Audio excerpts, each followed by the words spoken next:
Welcome to the North Andover Zoning Board of Appeals, continued public hearing of Zero Prescott. Pledge of allegiance? Yep. Rise for the Pledge of Allegiance. Pledge allegiance to the flag of the United States of America and to the republic for which it stands, one nation, under God, indivisible, with liberty and justice for all.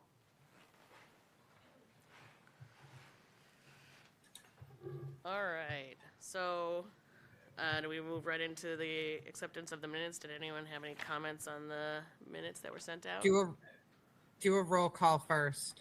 Roll call? So, Michael List, chair, or co-chair for today. Thank you, Laura, for helping me out there. trying. And I think also online we have Alexandria. Hello. And in-house we have Melissa Rutherford, Jim Testa, Laura Craig Coman, and Frank Killalay. So now we move into the minutes.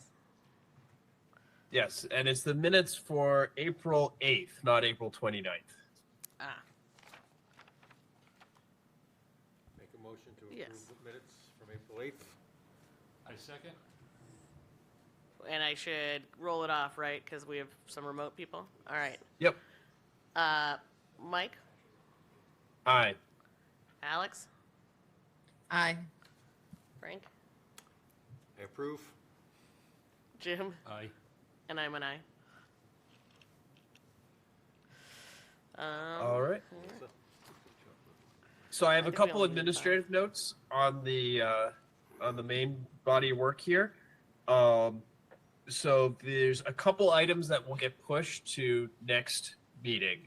Those are the discussion of the interaction between the Avalon Agreement and Zero Prescott and the draft waiver list from the applicant. Both of those, there are items in there that may or may not change depending on how proceedings go today. And so those will be pushed to our next meeting on June 9th. However, we will discuss the parking review, the draft conditions list from Ms. Murray, and the revised architectural plans from our applicant.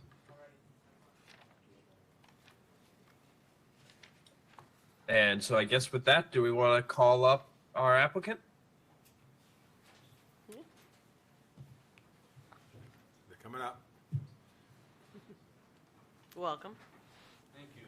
Good evening. I'm David Steinberg from RCG LLC, representing the applicant East Mill Housing LLC. We prepared a brief slideshow. Terry, if you can bring it up. The chair ran us through what we plan to cover today. And the first topic of discussion was going to be the parking study that was conducted by our traffic engineers, Vanessa and Associates. I'm joined by Dan Lasivita. And if we're ready to dig right into that, Yeah. that was sort of a long time coming. Already had a few back and forth with the town's peer reviewer. And I think I can let Dan sort of describe the body of work and what the findings were. Absolutely. Thank you.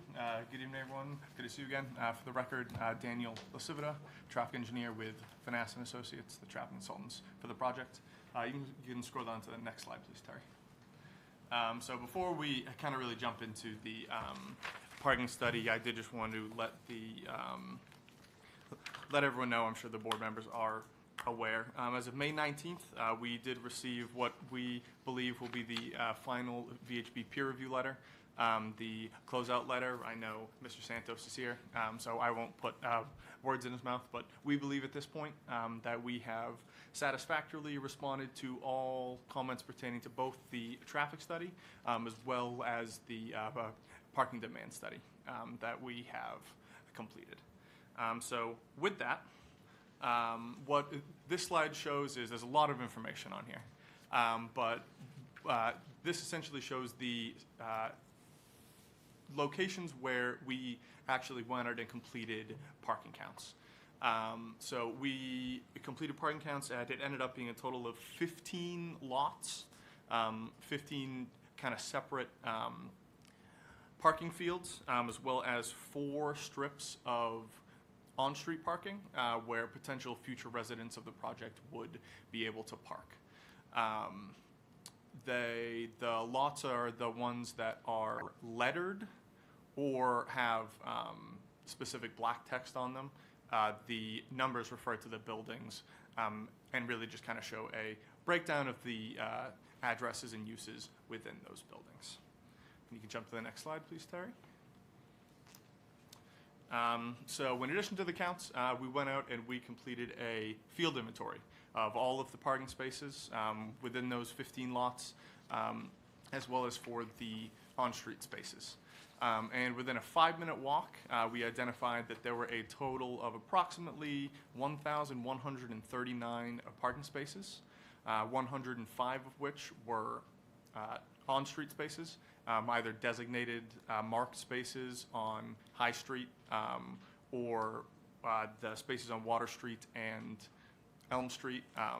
There's no actual designations for where one space starts and one ends, so we kind of had to estimate how many cars could be parked there. Of those 1,139 spaces, potential residents of the project would be able to park in between 655 and 757 of those spaces, depending on the time of day. There are a number of spaces, mainly in West Mill, that switch from a tenant use, a tenant-specific use, to just becoming either no regulation or general visitor parking after 7 p.m. And how we arrived at those numbers was we did it very conservatively. So that 655 and those 755 spaces, those are no regulation spaces, so anyone can park in there, or very specifically, they are called out for non-time limited visitor spaces. There are a number of spaces on the mill complex that are either 15-minute or 2-hour spaces, so those spaces are not included in those numbers. Although somebody who is dropping something off for the proposed residential development or just kind of visiting for less than 2 hours could make use of those spaces as well. Does that account the time limits for the on-street parking? Because some of it is 2-hour limit or other things like that? Correct. There was, I'd have to go back and look, but I'm fairly certain there's no unrestricted on-street parking, and I will get to that in a second, where when we kind of looked at the number of available spaces and the anticipated demands of the project, kind of spoiler alert for the end of the presentation, but we found that there was more than enough parking not only within the mill complex, so without taking use of those on-street spaces, as well as the spaces that were available were closer to where the project site is, so less on kind of the southwest side of West Mill. So those specific spaces, I don't believe include any of the on-street spaces. We were essentially able to say that there was enough parking within the mill complex without those on-street spaces. The actual counts, the parking demand observations that we did were completed in March 2026 on a weekday, on an average weekday, as well as on a Friday, as was requested by the board. Just given the amount of restaurant space that's really on West Mill, we were asked to also look at that Friday evening peak hour. During the weekday, we found that the mill complex in general, as well as the spaces that potential residents of the project could park in, peaked at about noontime on a weekday, which is really a combination of the restaurant spaces that are there, as well as the significant amount of office space that is within the mill complex. Then similarly, on the Friday evening peak hour, we found that the peak parking demand was around 7 p.m. So that is, once again, that restaurant dinner rush. During the weekday, we found that a little over 50% of those spaces that potential future residents of the project could park in were filled, which left around 200 to 300 available spaces. And then on the Friday, there were significantly less, which is once again due to the number of the significant amount of office space that's there. We did see that dependent on where you are within the complex does kind of generally change those. So on Friday, there was a lot more over on West Mill, where a lot of the restaurants are, or south by Water Street, where Stashies is. But over by where the actual project site is, that's where a lot of the office users park. So there's a lot less parking over there on the Friday.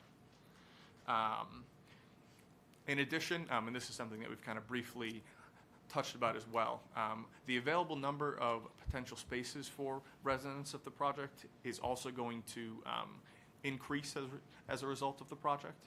So right now, the second floor of the garage is completely blocked off. So when we went through and we looked at those 1,100-ish spaces, those did not include the second floor of the garage. That is really just what was available on the first floor. And obviously with the construction of the new garage, as well as there will be some regulations that will be changed in what we refer to as Lot J, which is the strip of parking right in front of the garage that lies within the project site. There's, I think it was 50, maybe 48 of those spaces. There are current restrictions for visitor/tenant parking only. Those will essentially be removed with the construction of the project, and those will become no regulation, just available for anybody to use. So not only is there about 300 available spaces for residents of the project as we currently counted, there will also be an additional 182 additional spaces being built for residents of the project. So all of that to say, we then went on and looked at what the anticipated demand for the project is, and we found that at maximum, the project is expected to kind of during those hours that we looked at from 7 a.m. to 7 p.m. on a weekday, as well as during the Friday evening. The project is expected to use anywhere between 250 and 300 of those parking spaces. The peak parking demand for a residential project does occur overnight when everyone's home. But once again, due to the significant amount of office use within the project site, the existing demand for the mill complex drops substantially overnight. So yeah. the maximum demand is only about one space per unit? So once again, that is within the time period that we looked at. Right, Because the maximum period, right? I thought you said the maximum demand was 250 to... So that's on a weekday. That's going to occur at around about 7 p.m. As we get kind of later into the night, the Friday at 9-ish is anywhere between 300 to 350.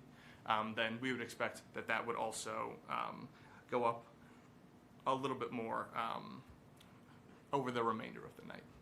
But we found that there were anywhere between 500 to 750 available spaces for residents of the project, kind of once you get past that 9 p.m. period on a Friday.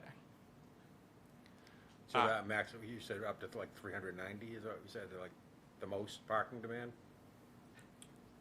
So this is, I'm looking at a table and I don't have whatever the total peak for the project was. But within the time periods that we looked at, the maximum was 431. So about 1.5 spaces roughly per unit?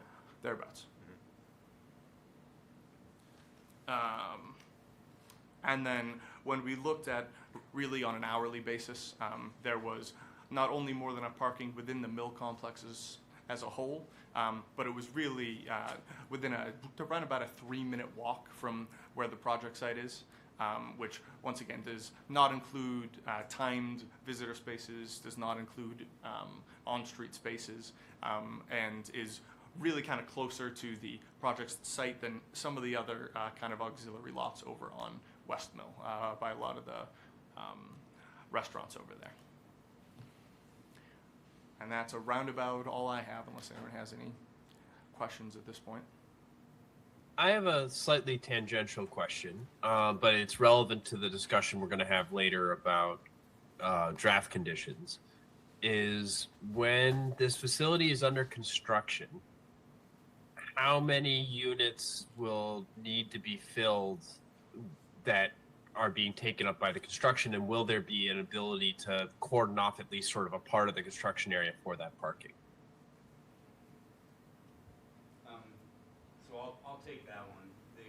Conceptually, the new buildings will be built in phases. So what we find from the uses observations of that lot is we end up at about 100 spaces being used on a regular basis, maybe peak 150. We can build temporary lots to take care of the existing peak office demand while we construct the buildings. And by the time any new resident would move in, the garage would have already been completed to handle the new residents. You're building the project in phases, Yes, that's the plan. and the garage is in the first phase? Exactly. I will also add that just because of the large number of available spots, that potentially during the construction phase as well, people that park there now, there would be the ability for them to find other available spaces within the complex as well. Maybe they're not as close as where they're used to parking, but there were certainly a large number of spaces spread throughout the mill complex as well. It wasn't like this lot was entirely filled at all times and this other one was completely vacant. There was a good mix throughout the day of the lots, just given where the uses within the site are. When you say build temporary lots, where would those go? On the site, we can use the 2 acres now that the garage occupies. We can Okay. pay part of that while we're working on other parts of the site, or set it up as a temporary lot. I think as a practical matter, Dan is right. There's even in the study they did, which is pretty conservative about exact use. A lot of those spaces that were even eliminated as being quote assigned are controlled by the developer, so would be moved around. A lot of those might be empty during a lot of hours of the day, depending on their typical usage. So our biggest burden as the landlord for all the tenants that are there is to make sure our park needs are satisfied for those tenants and keep them happy. I think it helps to have a temporary parking lot that simplifies that rather than having to rearrange too much around the site and fill in all the pieces. So from a practical standpoint, we would plan to build a temporary lot to handle that rather than everybody searching around and moving people around every few months. You're not going to need that area as a construction laydown area or staging area rather than parking? There'll be some of that. There'll be some of that too. Has anyone ever talked about why they park in that parking garage? It does strike me as somewhat inconvenient, and is it just that there's always a spot available and they don't want to have to hunt around, or? I think some people have their own reasons. Some people have been asked to park there that don't move their cars often. For instance, we had an auto school that was parking cars there. We've asked them to move them out of there for now. Some people just don't like to get the sun glare in their car on the hot days, or have other personal reasons why they like to be in the garage. I know I try to look for covered spaces. If it's snowing? Yeah, Right. no, that makes The sense. snow for sure. That's our peak Yeah. usage now of the garage. Yeah. This time of year, you're right. You might go in there. There's 30 spaces in there, and there's tons of spaces on the rest of the lot. Right. But sometimes it's longer term parking that they're. Yeah, that they don't want to Up have to there. worry about it as much. Did I understand you when you said at peak time, there's enough parking in the lots that you would not need on-street parking? Because I'm sure there's gonna be 10 to 20 days a year where there's gonna be a snow band or parking band on the streets, and you're good with the lots as they are? That is correct, yeah. Well, we went through, and when we essentially determined how many available spaces we would need to accommodate the additional parking from the project, we were able to essentially whittle out the on-street spaces as well as some of the lots that are further away. As when we get rid of those, there's still enough parking as well. So yes, those on-street spaces were one of those.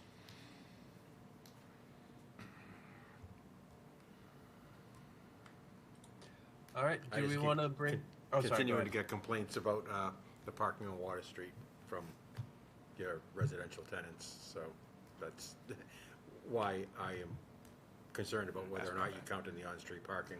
Absolutely, and that's So they are parking there now on Water Street. correct. There certainly was cars that were parking there now. Good thing about this project is it's on the exact opposite side of the mill complex from that side of Water Street as well. But yes, we definitely saw that there were cars parked along both sides of Water Street.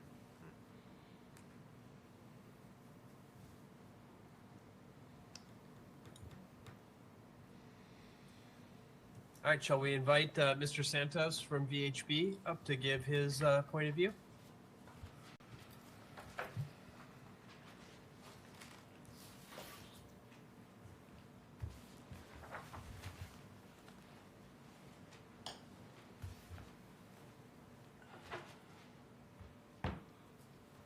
Welcome, Mr. Santos. Okay, good evening.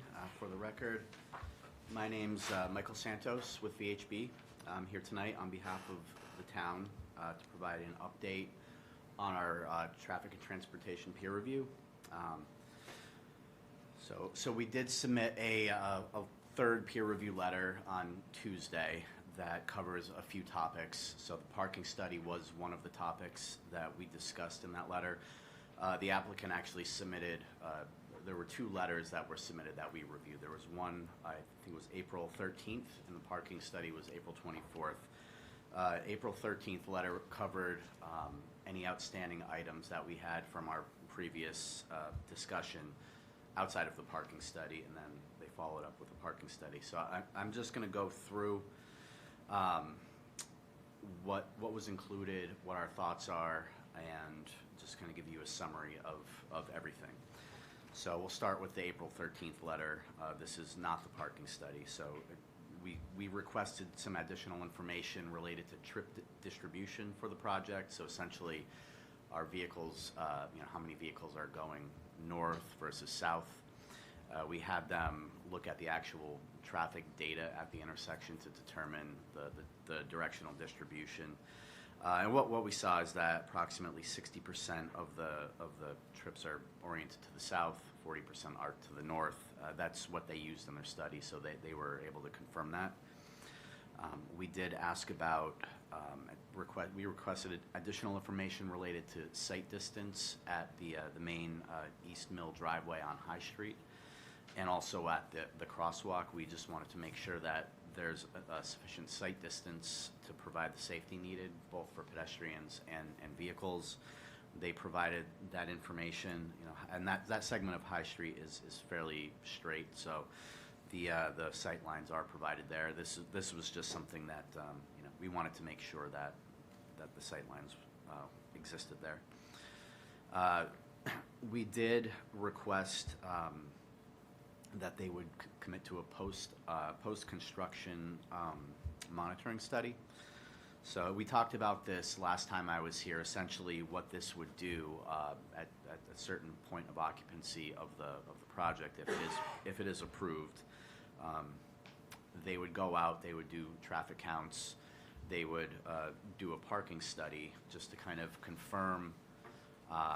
To see how that compares with the analysis that they have in the parking study and the traffic study. And the reason for this is to identify any issues that we may not have anticipated. If there are any parking issues then that's the time that they would have to be addressed. If there are any traffic or circulation or safety issues, they would address them at that point in time. The monitoring study is a pretty standard thing for development projects like this. It just kind of gives the town a little bit of comfort to know, to know that the study was done appropriately and to kind of check to make sure that everything is working properly.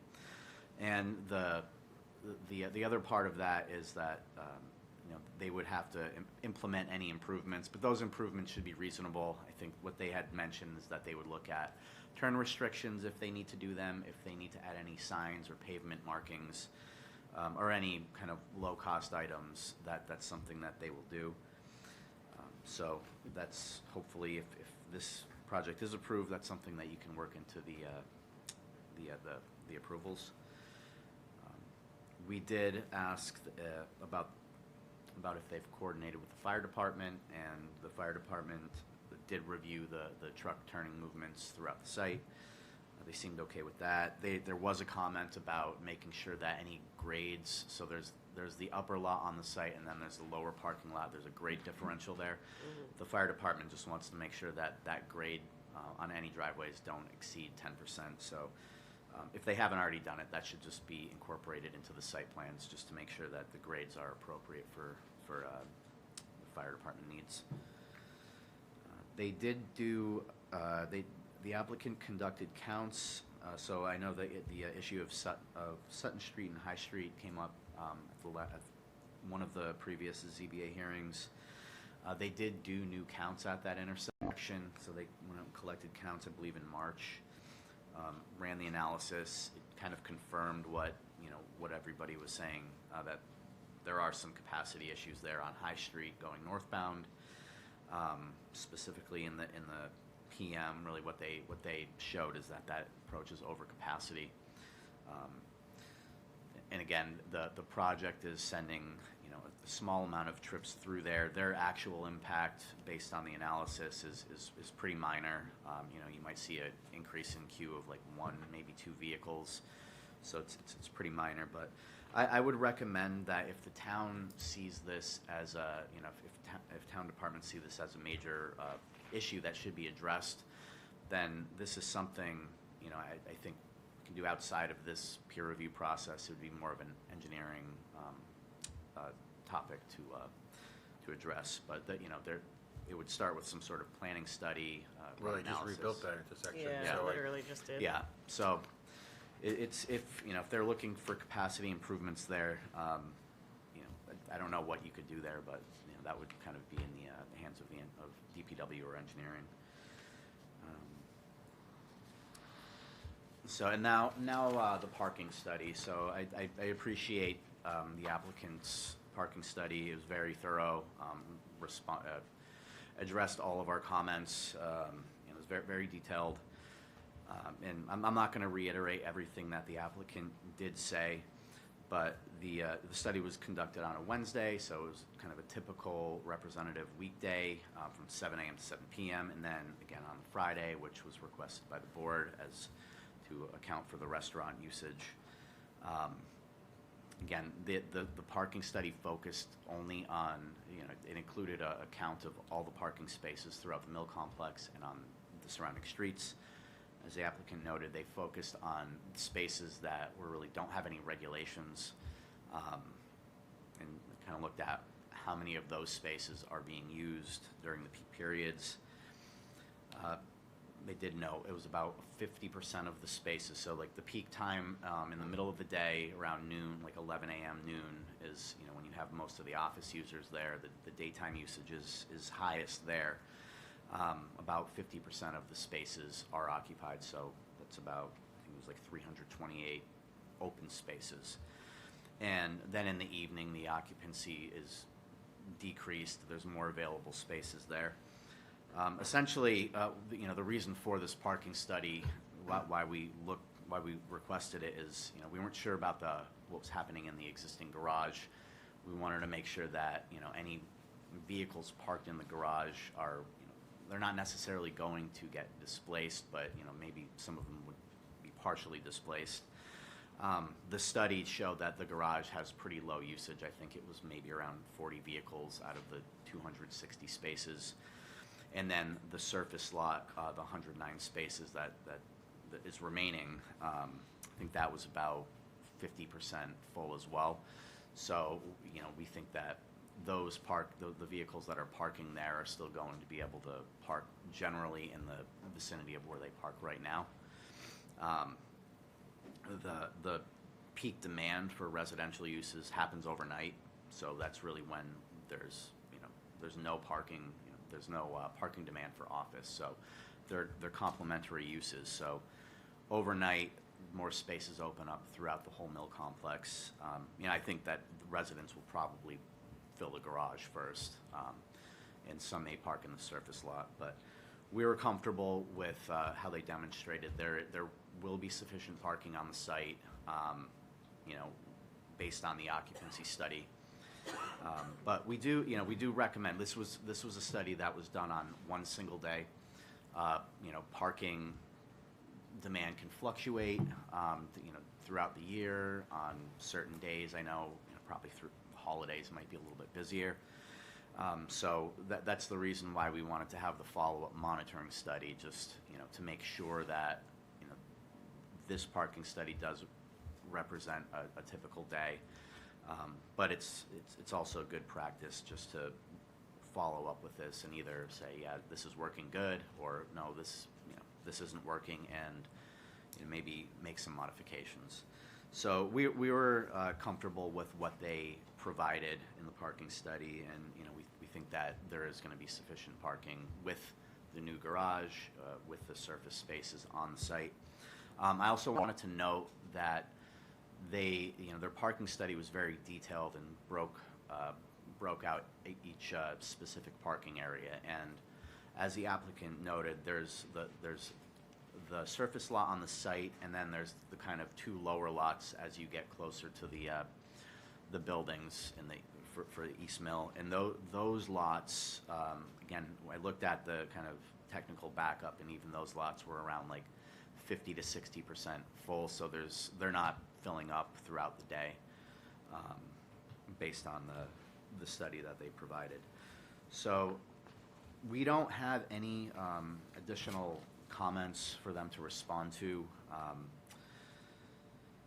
except, like I said, if this is approved, I would recommend just codifying any commitments related to the post-construction monitoring study for traffic and for parking.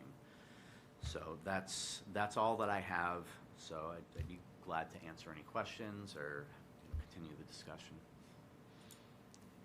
I don't know if Thank this you. exactly falls under what you look at with these studies, but are there sometimes plans made that will ensure sort of a redirecting of traffic if there is an overflow from the parking garage and the surface level parking in front of the project into the mill district instead of out onto Prescott, for instance, pedestrian flow planning and things like that would ensure that it wouldn't feel more convenient to park on Prescott if the garage were full than towards Avalon, because that is kind of the issue on Water Street, right? Is that Water Street is closer to the building than the other parking lots that are much further from that furthest southwest building. Is that something that you could speak to, or is that a different conversation? Well, I think that's probably more of a site layout question, but I know that they do have, there are going to be pedestrian facilities and pedestrian connectivity, and I do think that that's important. So if the garage is full and the surface spaces are full, you would want the residents to sort of park in the next parking lot instead of on the street. Right. And those parking lots would need some sort of pedestrian connectivity to the site. I think just due to where this site is located within the whole mill complex, I wouldn't expect people to park all the way down on Water Street. They might, but it's just kind of. No, that was sort of the example that I was She was giving. thinking more, with this one, more Prescott Street. Yeah. Yeah, We wanna so keep them off Prescott Street. trying to keep what's happening on Water Street from happening on Prescott, basically. Yeah, so I think this is, like I said, more of a site design thing, but I don't know, I'd have to look at the site plans, but I don't know if there is, and this might be a question for the applicant, if there's a pedestrian connection between the site and Prescott Street to make it easy. There was initially, I believe Yeah. they've taken that out, and we can double check with the applicant when they come back up. But So, you know, if it is an issue, I mean, I don't know if you would want to consider, like, again, this would all be part of that post-construction monitoring study. And if the town thinks that there's an issue for these residents parking on Prescott Street, I mean, that, you might want to look at implementing some sort of regulations or something on Prescott to kind of dissuade people from doing that. But But that's we don't really- want those what regulations the- to affect the residents of Prescott Street, Yeah. yeah, so I don't know how you, I think it would probably say like Unless you have- for residents only. Yeah, it would, yeah.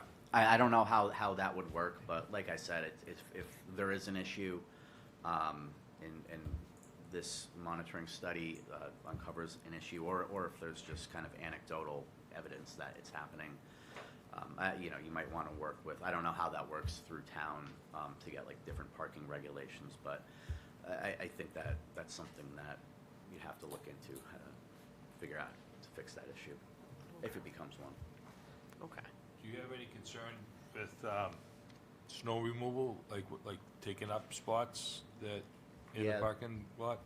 So that was another topic. It wasn't included in my letter, but that was something that I was going to, you know, maybe ask the applicant to explain how snow storage and snow removal will occur. That didn't show up in our letter, but I think that would be something that, you know, if they can explain how that works, that would be helpful. Because, yeah, I know this past winter was awful, and I don't know how many spaces the snow took up, but it can be an issue. So the post-development parking and traffic studies, who does that get to? My concern is, you know, I've been involved in these things before and gets submitted and no one looks at it. Is it something that is typically sent to the zoning board or to the, you know, DPW or whoever might be involved in,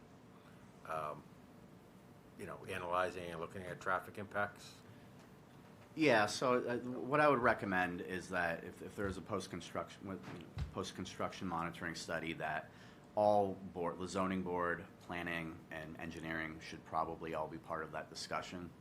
And, you know, there's no, I don't know if there's a need to come up with a specific scope of work right now for them, but I think it would be important for, you know, engineering, planning, and zoning to review it, but also to make sure that the work that they're doing is going to be helpful for you.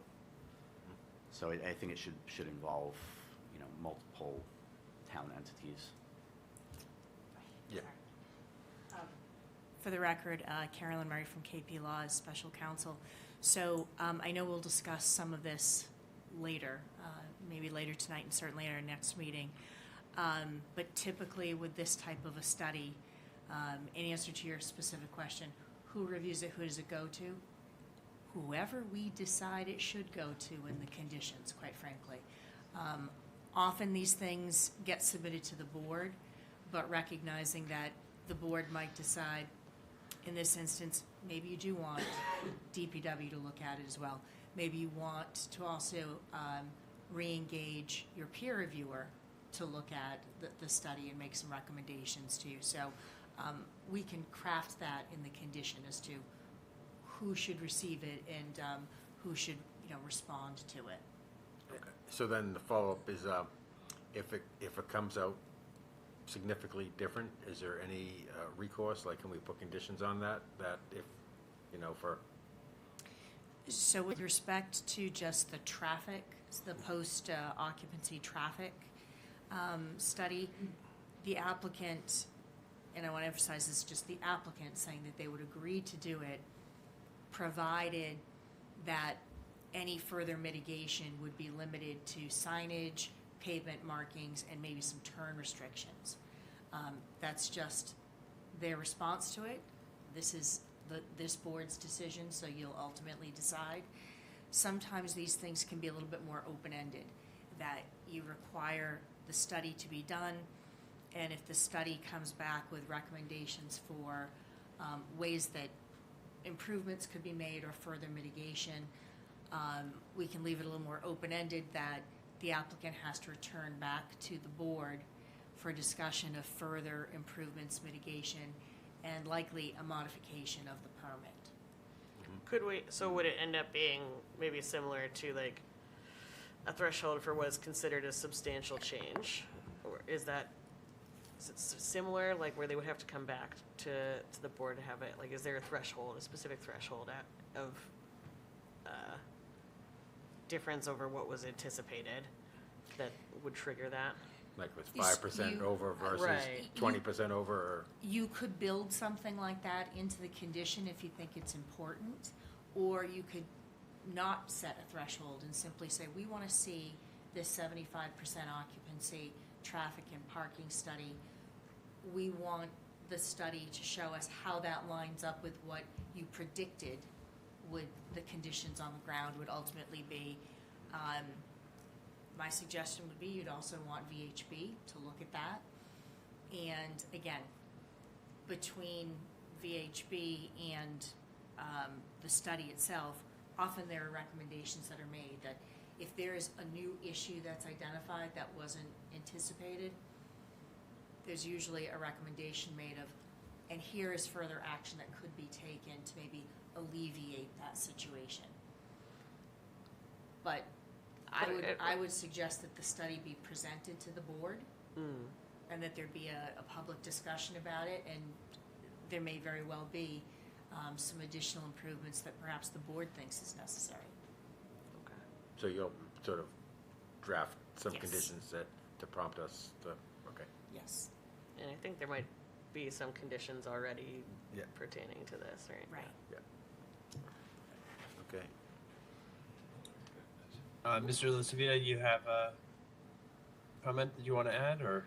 I was really just going to kind of come up and say that was a great description of kind of the post-traffic monitoring process. One thing that I will add, and I know that this will be kind of an evolving discussion as we go forward with the conditions, especially related to the post-occupancy monitoring. But generally what we see, as well as what we've done within the town as well, I think the first time I was here, I had mentioned that we had been hired by the town to do essentially the post-occupancy monitoring for the Amazon facility off of Osgood Street. So generally what we see with things like that was within the conditions, it's kind of built in saying that to the extent that there's oftentimes it's like a 10% exceedance. So if there's 10% more traffic than we estimated, or there's 10% more parking than we had anticipated, that's when that would essentially be kind of like the threshold for where we would then look as a council had said at doing things like turn restrictions or signs, pavement markings, things of that nature.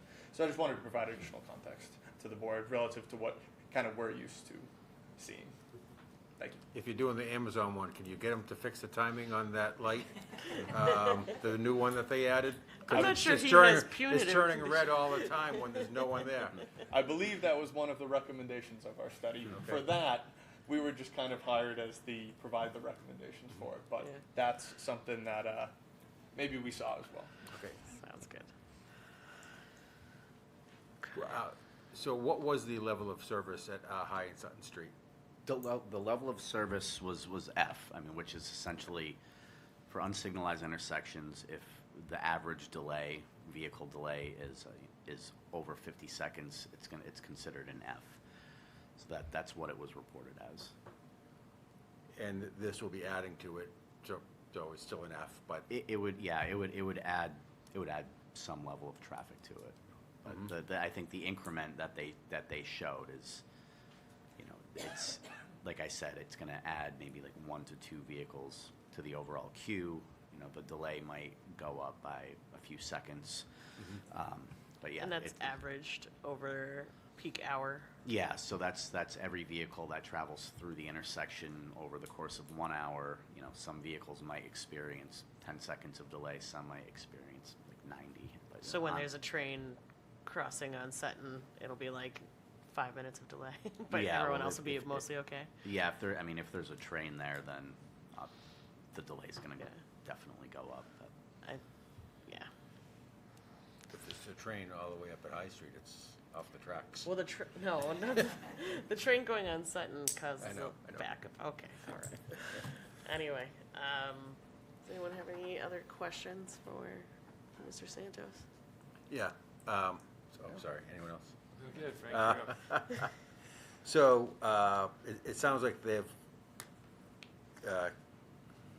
calculated their maximum parking demand is about 1.5 spaces per unit. I'm not sure off the top of my head what our, like, how that compares to our local zoning for multifamily. But I don't know if you know that either. I don't know the specific zoning requirements. Yeah. I should know, but I don't know. What about like, for standard, you know, engineering, traffic engineering or parking engineering industry standards, is that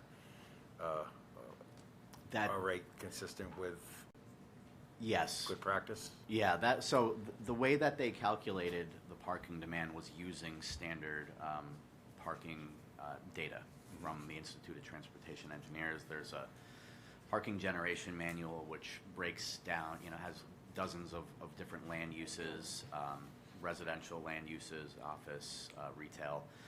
And what it does is it provides two types of information. It can provide time of day demand, so you know the temporal demand throughout the day, and it also provides what the peak parking demand would be.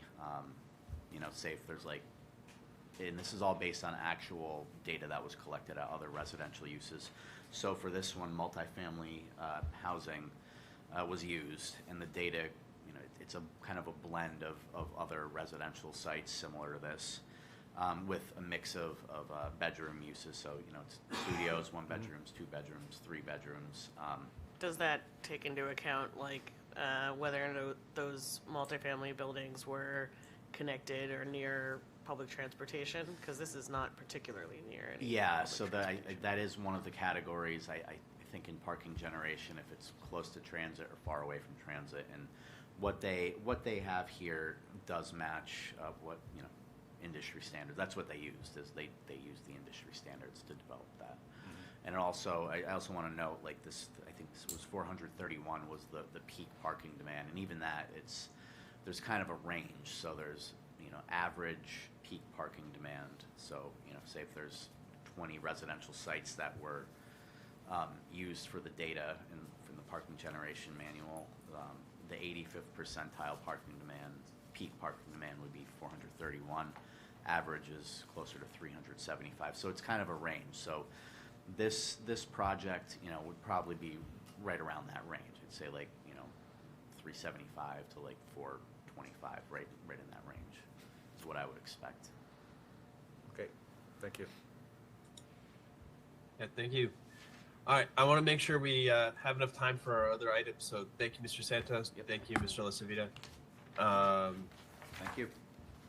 All right, let's move on, I think, to the architectural plans. Do we have someone from the applicant that is here to discuss them?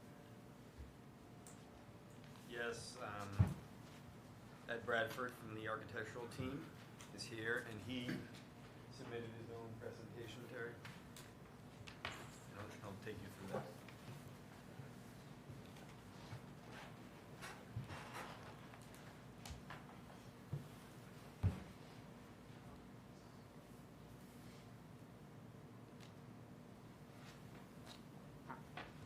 Well, good evening, folks.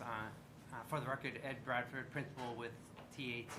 I'm actually here with my colleague, Gian Zeringer, who's sort of leading the charge on the design for our firm. And as Dave noted, have a presentation here to walk through design revisions that we are proposing based on the feedback and comments that we've heard And that's what this first slide shows, is a kind of summary of the comments that we've heard along the whole process here. And those include a focus on the side yard setback at 39 Prescott and a desire to increase that proposed setback.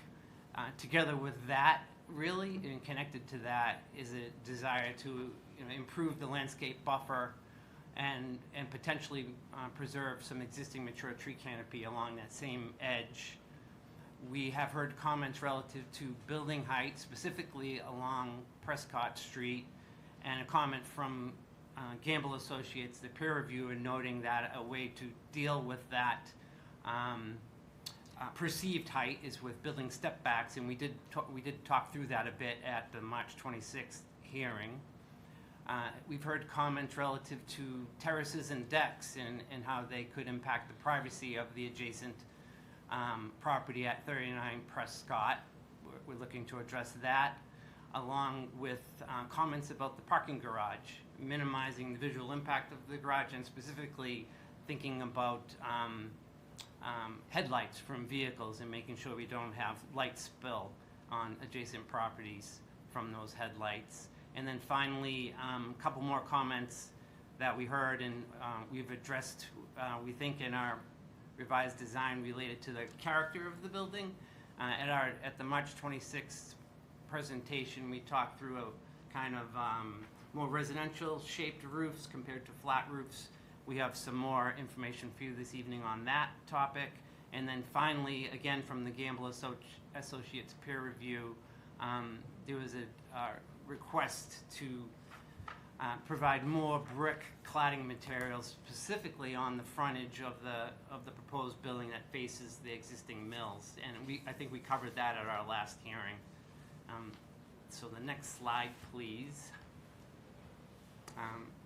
So what this slide shows is our proposed site plan design, revised site plan design, intended to address many of the comments that I just noted. And I also, you'll see in a moment, a few additional exhibits that compare and contrast the original application or the original site plan. I think you'll be able to see better the changes that we're proposing. But again, in response to those comments, we've worked pretty hard with Dave and team to think through some adjustments that could be made to this site plan to better relate to the site, better relate to the scale and the residential buildings that specifically are on that northwest edge, primarily 39 Prescott, and then along that entire Prescott frontage.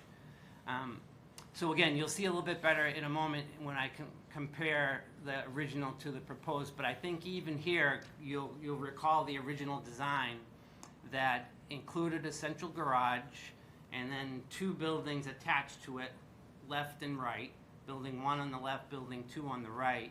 And I think what you'll notice here, even before I get to the comparison, the big change that we're proposing here is a shift of the garage to the east, plan east to the right, about 30 feet.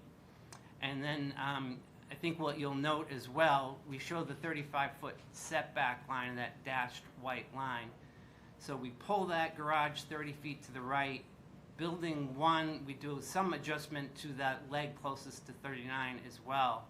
And the result there is a setback that is 35 feet minimum, and in many cases quite a bit more than that. So again, the advantage that we get there is the ability for a much improved landscape buffer. Again, I think we want to get your take on these revisions this evening, but we're looking forward to working with a civil engineer and landscape architect to fill in that zone that we now have available with both proposed plantings, and we're going to look closely at what of that mature tree canopy could be preserved as well. But what you'll recall is a pinch point at a setback that was at 16 foot 6 inches. So now the closest we are along that frontage is 35 feet. And again, in many cases, quite a bit more than that. So if you could move the image down just a bit, in the upper left-hand corner is a table So this does result in a few programmatic changes to the design, and that's what that table in the upper left-hand corner shows. The column on the left shows some of the data associated with the program, associated with the original application, and then on the right, the resultant of these changes that we're proposing. So as you recall, the original application is at 296 apartment homes. This adjustment results in 16 apartments less than that. Parking also, I'll show you this a little bit more in an exhibit that shows the step backs, additional step backs that we're proposing at the garage to better transition to 39 Prescott, sorry. But the resultant change in the garage is about 35 spaces less, so we're at 462. It essentially keeps the same ratio per unit, though, as we had in the original because of the reduction in apartment homes that go along with that change. The footprint is reduced of the building as it hits the ground by about 3,000 square feet. And then again, as I noted, the setback is about doubled along that important property line with 39 Prescott. Next slide, please. So these next couple slides just do that comparison that I noted. This first one focused on the side yard setback, the top image being the one you're familiar with in the original application, and then the one just below that showing our proposed change. So again, on the top, as we've talked quite a bit, the location of the garage and the proposed buildings created that pinch point that we've talked about, again, quite a bit at 16 foot 6 inches. The proximity of the building to the west of the garage is about 58 feet from building to the new addition at 39. And again, just for clarity, we've gone ahead and plotted that 35-foot setback line on so you could see the result of that set on top of the original application. And then if you could show the bottom image. So this shows again the resultant change. We've shifted that garage to the east. We've created this new courtyard between building 1 and the garage, getting to that 35-foot setback, but a setback that's typically closer to 60 feet for the leg that is just to the west of the design, and then a 79-foot separation from the proposed building to, again, that addition at, the home at 39 Prescott. And then next slide, please. This slide shows the same comparison, original design on the top, proposed revision just below it. And again, the important result of this is the ability for more plantings, and that's what we're trying to illustrate here. Again, much more study together with our civil engineer and landscape architect, but the kind of dark green highlights the potential for looking at existing tree canopy that could be preserved, but along with that, for sure, the addition of a dense, lower buffer that will serve, we think, as quite a strong visual buffer along that entire frontage with 39.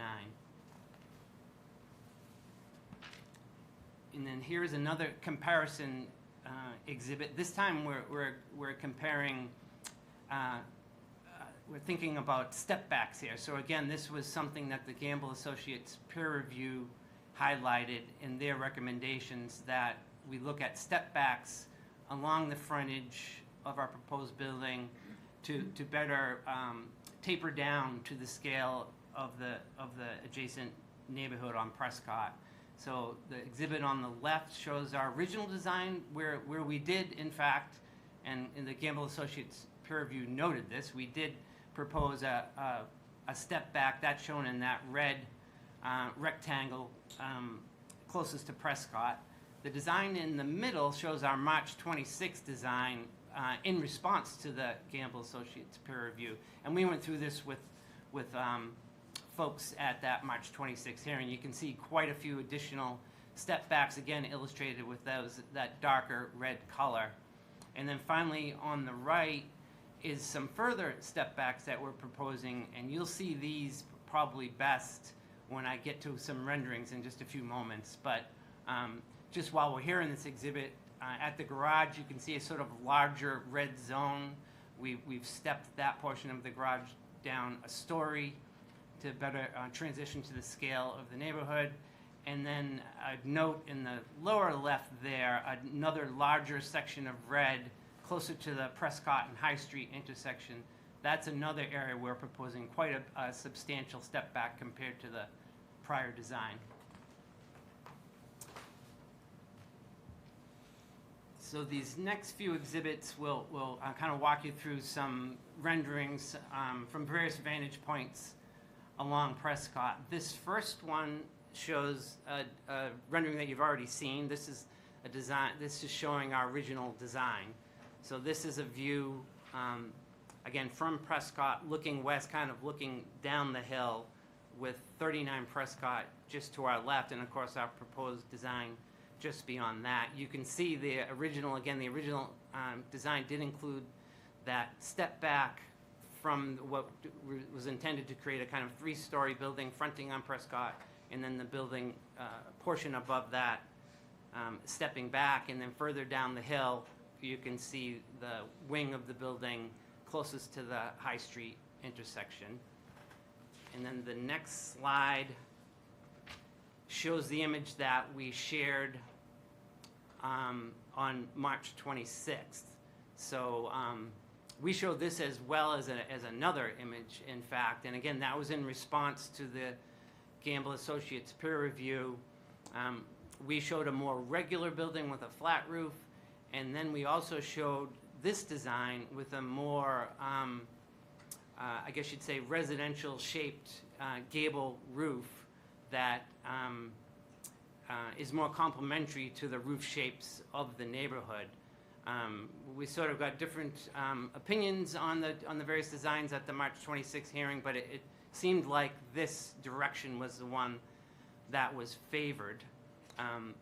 So on the next image is some adjustment to that design, but that approach seemed to be, again, the one that was favored. So for the leg of the building, or the wing of the building closest to 39, we did retain those traditional roof shapes, the gable roof that is adjacent to the 39 neighbor here. If you recall, during that discussion, there was a kind of debate about architecture versus massing, whereas the flat roof design really, some folks felt didn't relate as well to the architecture, but at the same time, the massing was actually reduced compared to the more traditional gable roof shapes that are a bit more bulky. At the time, Gamble Associates, live during the call, suggested we think about maybe pushing that gable back a bit. It's a little bit hard to see here, but that's just what we did. We pushed that gable back, and just in front of it is a shed roof. So we think it's a relatively subtle move, but we think it does reduce, again, the bulk of the building compared to what we shared with you at the March 26th hearing. But probably more important even, as you look down the hill, and I'll have some images that'll show this better in just a few seconds, is the adjustment that we're proposing for the leg of the wing of the building closest to High Street. And here we've stepped back the top floor of the building substantially, about 30 feet from the face of the building, and then an additional step back below that, and then you can start to see the three-story brick building proposed that then turns the corner and relates to the existing mill buildings. So these next series of renderings will show you some different vantage points that folks asked for additional views of what we're proposing here, and here's one. This is a view from Upland Street. 24 Prescott is just to our right, and we're looking right down upland towards that wing that was just shown in the previous rendering. Just to the left is 39 Prescott. So you can start to see the adjustment in the massing here. Again, more traditional roof shapes that we agree do relate much better to the neighborhood. And then I think with the change in grade that's proposed here in the new grading, you can see that first floor is really set below Prescott. So we think the impression of this is really about a 2.5-story building that we think is fitting for this street and this location.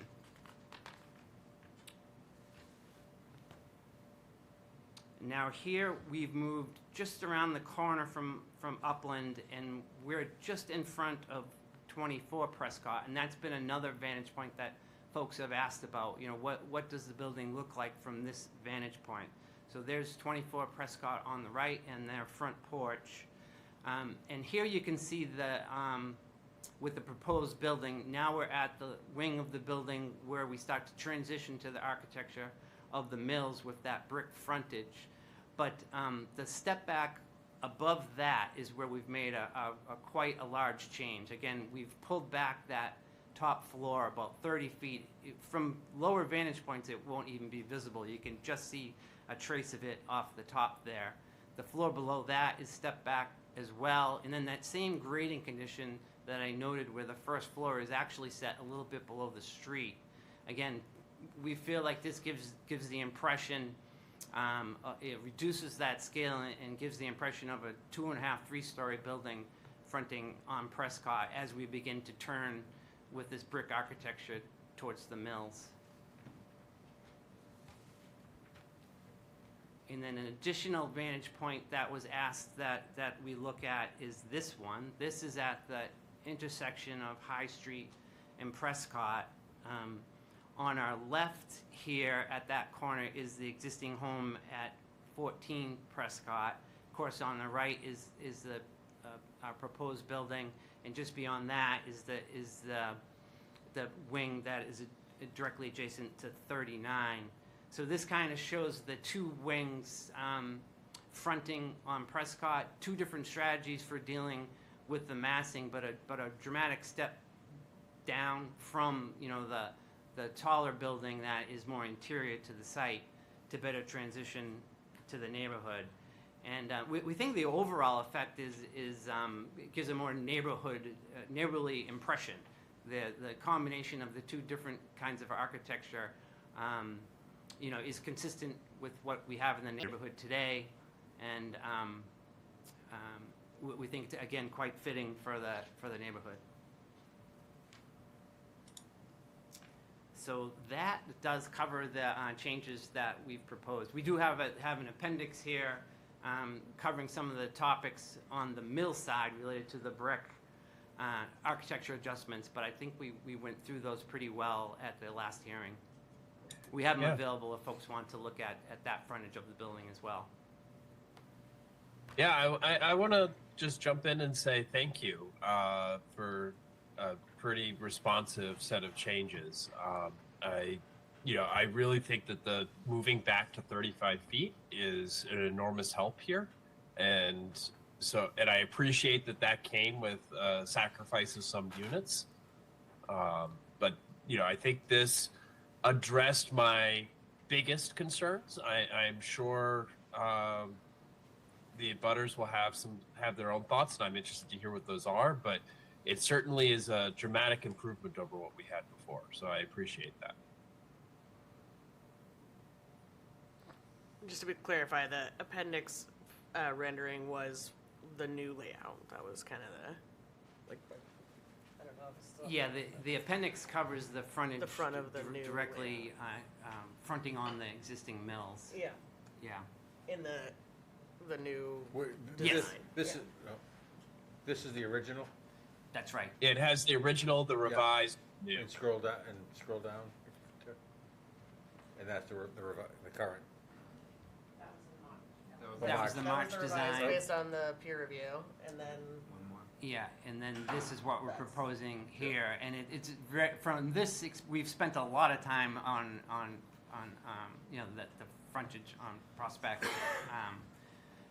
Very minor changes here. Really, it's a matter of some subtle refinements in the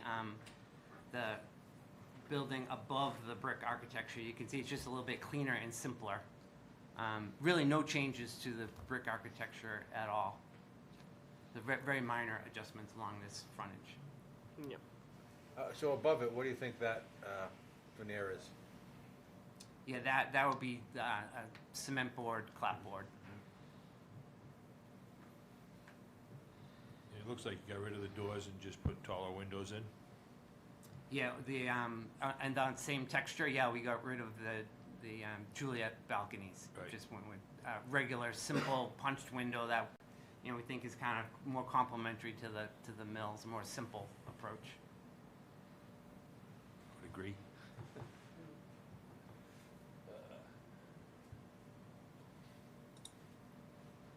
So, folks, what do you think? I sort of weighed in with my views, but I'd love to hear what the other board members think.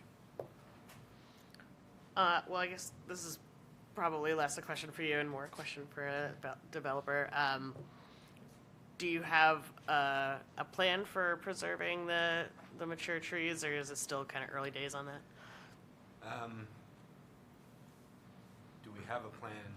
We intend to have our landscaper go out there and see what can be saved. Mm-hmm. From first review there, a lot of them are not in great shape, and there's a chance we'll lose them. But we have all the land to sort of replace them, and the landscape architect's going to come back.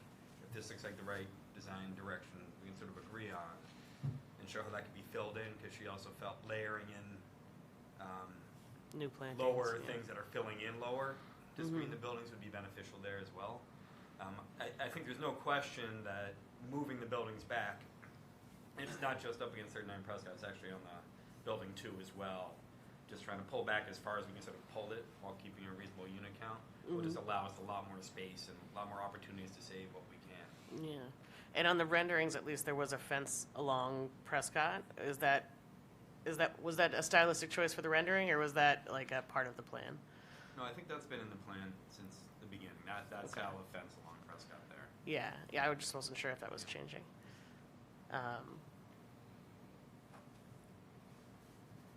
You sounded Well, like you're about to have one. Well, yeah, I think it's an improvement, but as far as the architectural style and whatnot, I don't want to speak to that. I want to hear what the neighbors think about it. Any other questions from anyone? I don't have any questions at this time. I do want to echo the chair and say thank you, that it's far more significant than I had anticipated it would be. And I appreciate that effort, and I do appreciate the simple. I think the cleaner is much better from that perspective. But again, it's feedback from the neighbors is Also important. yes, also important. Alex, do you have anything to add? I don't. I obviously, like everyone else, appreciate the changes that were made. I am interested to see how the abutters feel about this, because I know we can be happy, but we are also not the ones as impacted as the people who are going to be living with us. Well, Mike, if we don't have any more questions from the board, do you have any other places you want to go before opening up to public comment? Oh, yes. Well, we definitely we definitely do. But before we get to that, I guess, do we have anything more on the architecture before we let that go? Well, sounds like everybody doesn't have questions. It's just curious what the public thinks. Okay. All right. So then with Well, that, I guess we're talking about the architecture, but there's also, I don't know, the question of the unit count, right? They go hand in hand, but So what's the question then? is it enough? Ah, I know David said it was significant scaling back, or someone said that. but it's still, you know, the size of this one building is still significantly, you know, I think it's more or close to all the other apartments they have in the whole site there, so, According to The- the chart, it's 16 fewer units. Than it was Yeah. Or before. about 5,000 square feet, roughly. Say Right. 4,000 square feet of savings. But it's still a massive Absolutely. unit count compared to all the other buildings that are already there. So even though they cut back 16 units, it's still a significantly huge Absolutely. building. But we asked them to go and make revisions with very key points about the pinch point of the garage, the 16 and a half feet being entirely too close. And what they've come back with looks like it will save some, depending on health, and I'm not a tree whisperer. I leave that up to you, my Yeah. friend. So I don't know the health, but hopefully some of the mature trees that we saw during our tour will be there. I like the new shape. To Alexandria's point, I'm not necessarily the most impacted person by this at all. So there's certainly other things to call for, but what I see in this revision is an honest effort to take the feedback given and try to present something that would be more acceptable. And having stood there and looked and seen 39 Prescott's lovely backyard and thought, yowzers, No. I don't know how much of that I can see now if we have Right. proper coverage, if I can see any of it. I'm not saying it's not big, I'm just saying what I was concerned about, I feel a little more confident in this is the right direction. And I know we Yeah, also, Michael, have a timeline, right? We have to get this approved Right. soon? Well, so I want to put this in a little bit of perspective because I think Ms. Rutherford is heading in the right direction for understanding this. I think a lot has been made, especially by folks near this, about the overall unit count and the amount of land that is on. I think one thing to remember here is that the state approved this site with that in mind, right? They knew the amount of land and they knew the number of units, and they said that this was an appropriate use of that land. Now, we have the ability to object based on local concern that we feel rises to a level that overrides the need for affordable housing. And to me, the 15-foot setback met that requirement, right? And so that was why I really pushed to change the setback, and that they have been responsive to that. The overall unit count relative to the plot size does not, in my view, and I'm one member of this board, but it does not, in my view, meet the requirement of local concern. And so our ability to tell them that they need to pull back in the number of units dramatically, something to like half the number of units as has been proposed, is not going to be viable. And they are almost certain to tell us that it is not financially feasible. I did read through the Massachusetts Department of Housing's handbook for ZBAs dealing with 40Bs, and they explicitly said that density was not something that we could specifically object to. It's, so the overall count is not, in and of itself, is not something that we can push back on. It's like Well, I guess I guess my thought of the it was question is, it wasn't so much because of the overall count, but because of the overall count, they have those, they did pull back on it, but building one, those two wings still do go, very close to Prescott Street, and especially one wing is sort of right across the front door from, was it 42 or 29 I think it's Prescott? 24. It's 24. So, to improve that,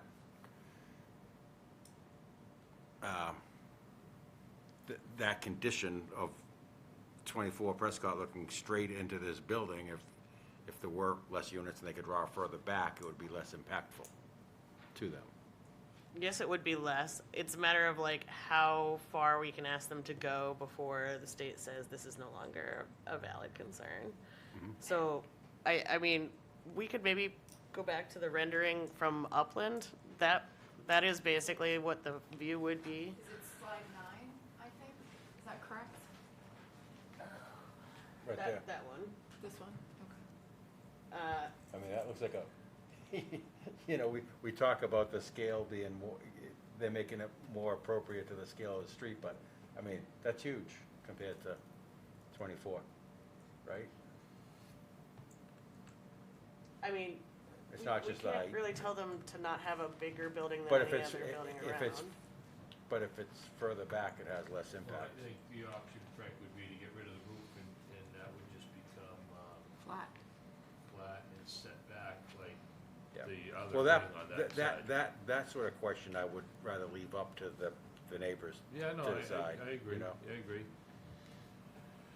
But that would be a possible solution that you're asking about that would not involve changing the units. It would be going to the other style. Well, I just, I mean, if he thinks that's too tall because of the roof that sticks up, peeks up.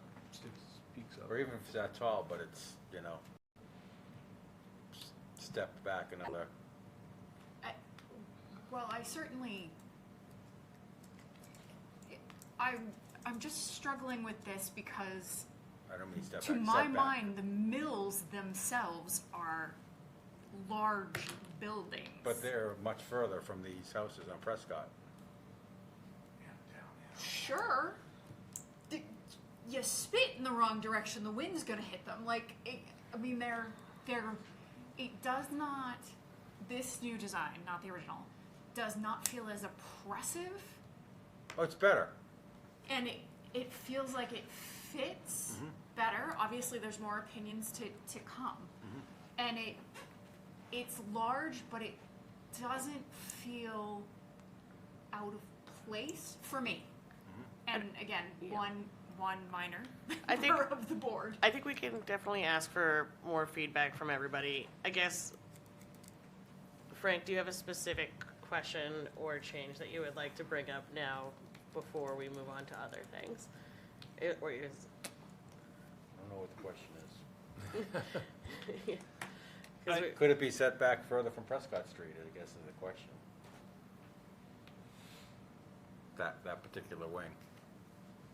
And I would say that I also preferred, as Mr. Testa indicated, the flat roof design personally because I thought it was less massive looking. Agreed. But when we discussed this last time, the feedback from the public was actually they preferred this.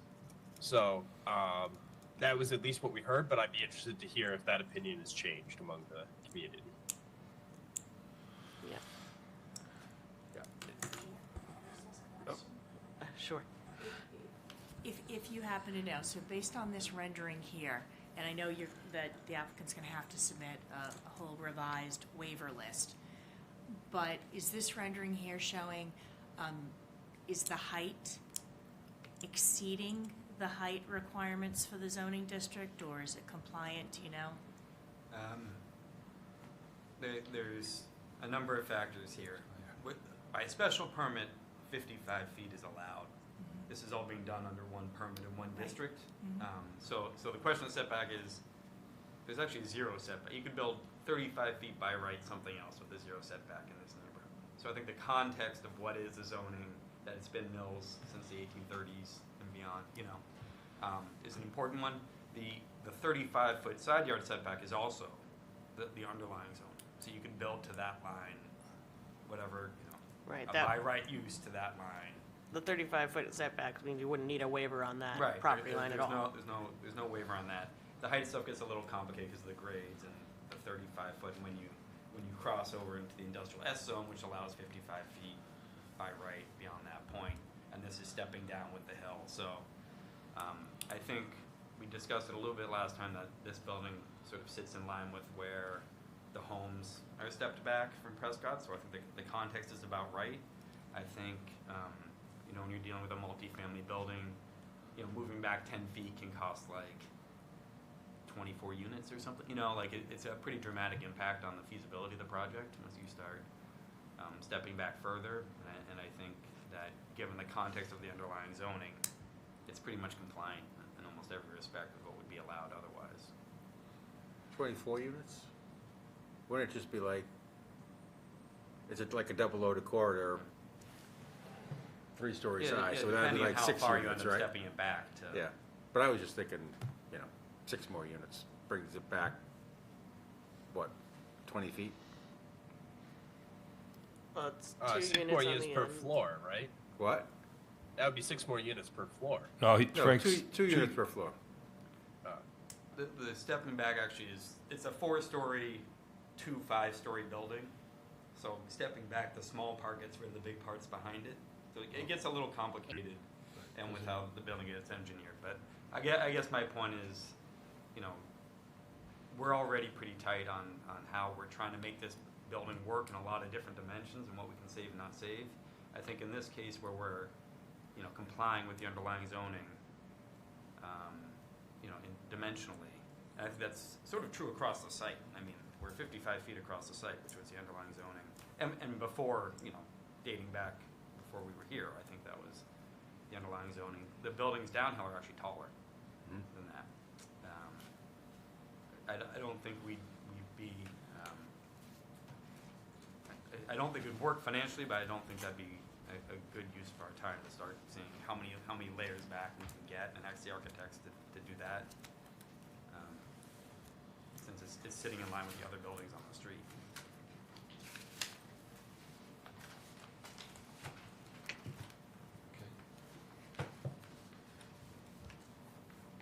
I don't All have right. any other questions. So, all right, thank you. I think we will then move to discuss the list of conditions that Ms. Murray put together, the draft list of conditions, I should say. Ms. Murray, maybe I'll just let you take it from here. So certainly, Mr. Chair, so did you want me to go through the standard conditions from the April 29th draft, or did you want me to also reference last week's draft? I would reference last week's draft. Okay. But I think walk us through, I think maybe to start us off, just talk to us a little bit about the structure of how this is put together. Sure. Sorry, just maybe before you start, is there any way to turn mic up on the in-house speakers? Oh, no one's ever told me I'm not loud enough. I don't think it's you. I think. You're definitely a bit quiet today. But yeah, after that, yeah, by all means, go ahead. I think I Okay. could barely hear. So, so far, we've distributed an earlier draft decision that just contained like standard conditions so the board could see some of the things that we typically include in any comprehensive permit decision. And then last week, we submitted a revised version of the decision that included going through all of your department head comments, all of your peer review reports to date, notes that we've taken based on comments made by board members at meetings, et cetera. So the May 14th draft included everything short of what you heard tonight about the parking study by VAI and VHB's comments to it. And certainly it doesn't address any of the new architectural renderings. But the decision kind of follows a particular format where we always go through, listing everything that has been submitted with revision dates so that we get a full sense of like what exactly constitutes the record in this matter. Then there are certain sections of regulatory findings that are typically pretty standard. This includes a finding that, we're not at safe harbor in any way. So, that we are vulnerable, if you will, to approving a 40B project until we reach a safe harbor, and making some findings that are contained in the project eligibility letter about the status of the applicant. Then there might be some more factual findings about the decision itself in terms of, for example, we might come out of tonight's meeting with a finding that the The shared parking arrangement, we conclude that it is satisfactory to service not only the project, but also not to compete with some of the other mill complex uses, that type of thing. The bulk of your decision starts really with the conditions of approval. And this is really where the board gets to put its fingerprints on this project. There's a series of administrative or standard sort of construction conditions. These are things that, for example, the applicant has to provide a final plan set that should be reviewed for consistency with this decision, and it should incorporate all of the various changes that we ultimately discuss over the course of the hearing.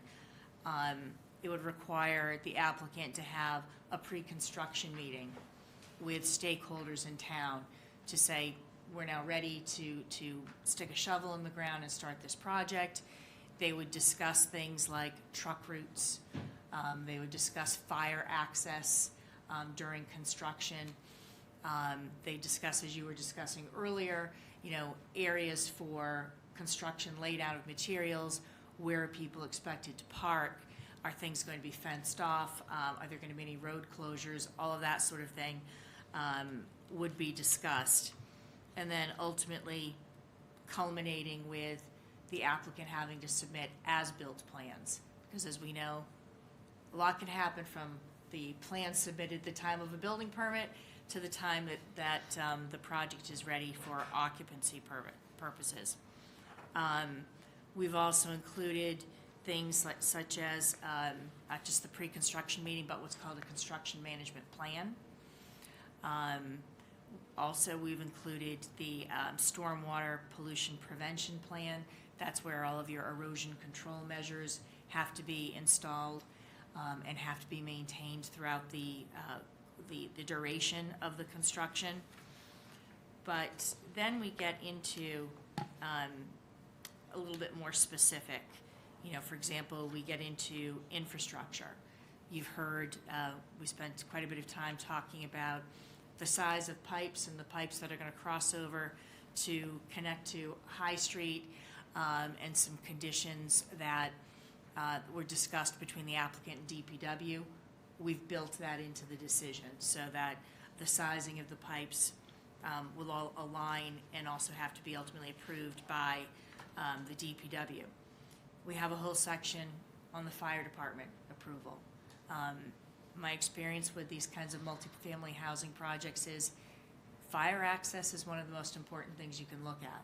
You need to make sure that the fire department can get in there and have access, making sure that, not just that fire lanes are observed, but the location of hydrants, water pressure, water capacity, and all of those things. You've had some studies done by either your in-house folks or outside consultants looking at all of that. And if there were any additional conditions, for example, that the fire department wanted in place. Stormwater management is another condition, because we don't just say go ahead and design it and make sure that your post-development runoff does not exceed your pre-development runoff. We also want to make sure that all of the infrastructure to capture the runoff, slow it down, treat it before it ultimately gets released. We want to make sure all of those systems work for the lifetime of this project. So there's a requirement that the applicant submit an operation and maintenance plan. Typically we also include with rental, a rental project, if there's a property manager, that the stormwater plan would have to be incorporated into any contract with the property manager so that they are aware, what are our obligations? Do we clean it out 3 times a year, once a year, quarterly, what is it? And that they keep the proper records to make sure that the systems are clear, cleaned out, and continue to function. There's a section on parking, but we heard an awful lot about parking tonight, and based on some feedback, that section's going to have to be revised further, so I'll skip that for now. Traffic improvements. So anything that either the applicant's consultant VAI suggested in their original traffic assessment, clear through to whatever VHB ultimately reviews and whatever the conditions are that are suggested, whether it is maintaining sight distances at intersections. So we make sure that, landscaping or signage, for example, is not going to interfere with folks' ability to safely exit the site. If we require internal stop signs or stop lines, that's all going to be in here. I've also, we've built in, you heard earlier tonight, VHB suggesting the 75% occupancy traffic assessment as well as the parking study to be done. So those conditions would also be built in here. And we can talk about whether there's a threshold, a deviation of change that might trigger coming back to the board, or do we just want to make sure the study comes back to the board and perhaps through your DPW or through a town engineer or again through your peer reviewer, you look at those studies, you compare that to what was predicted.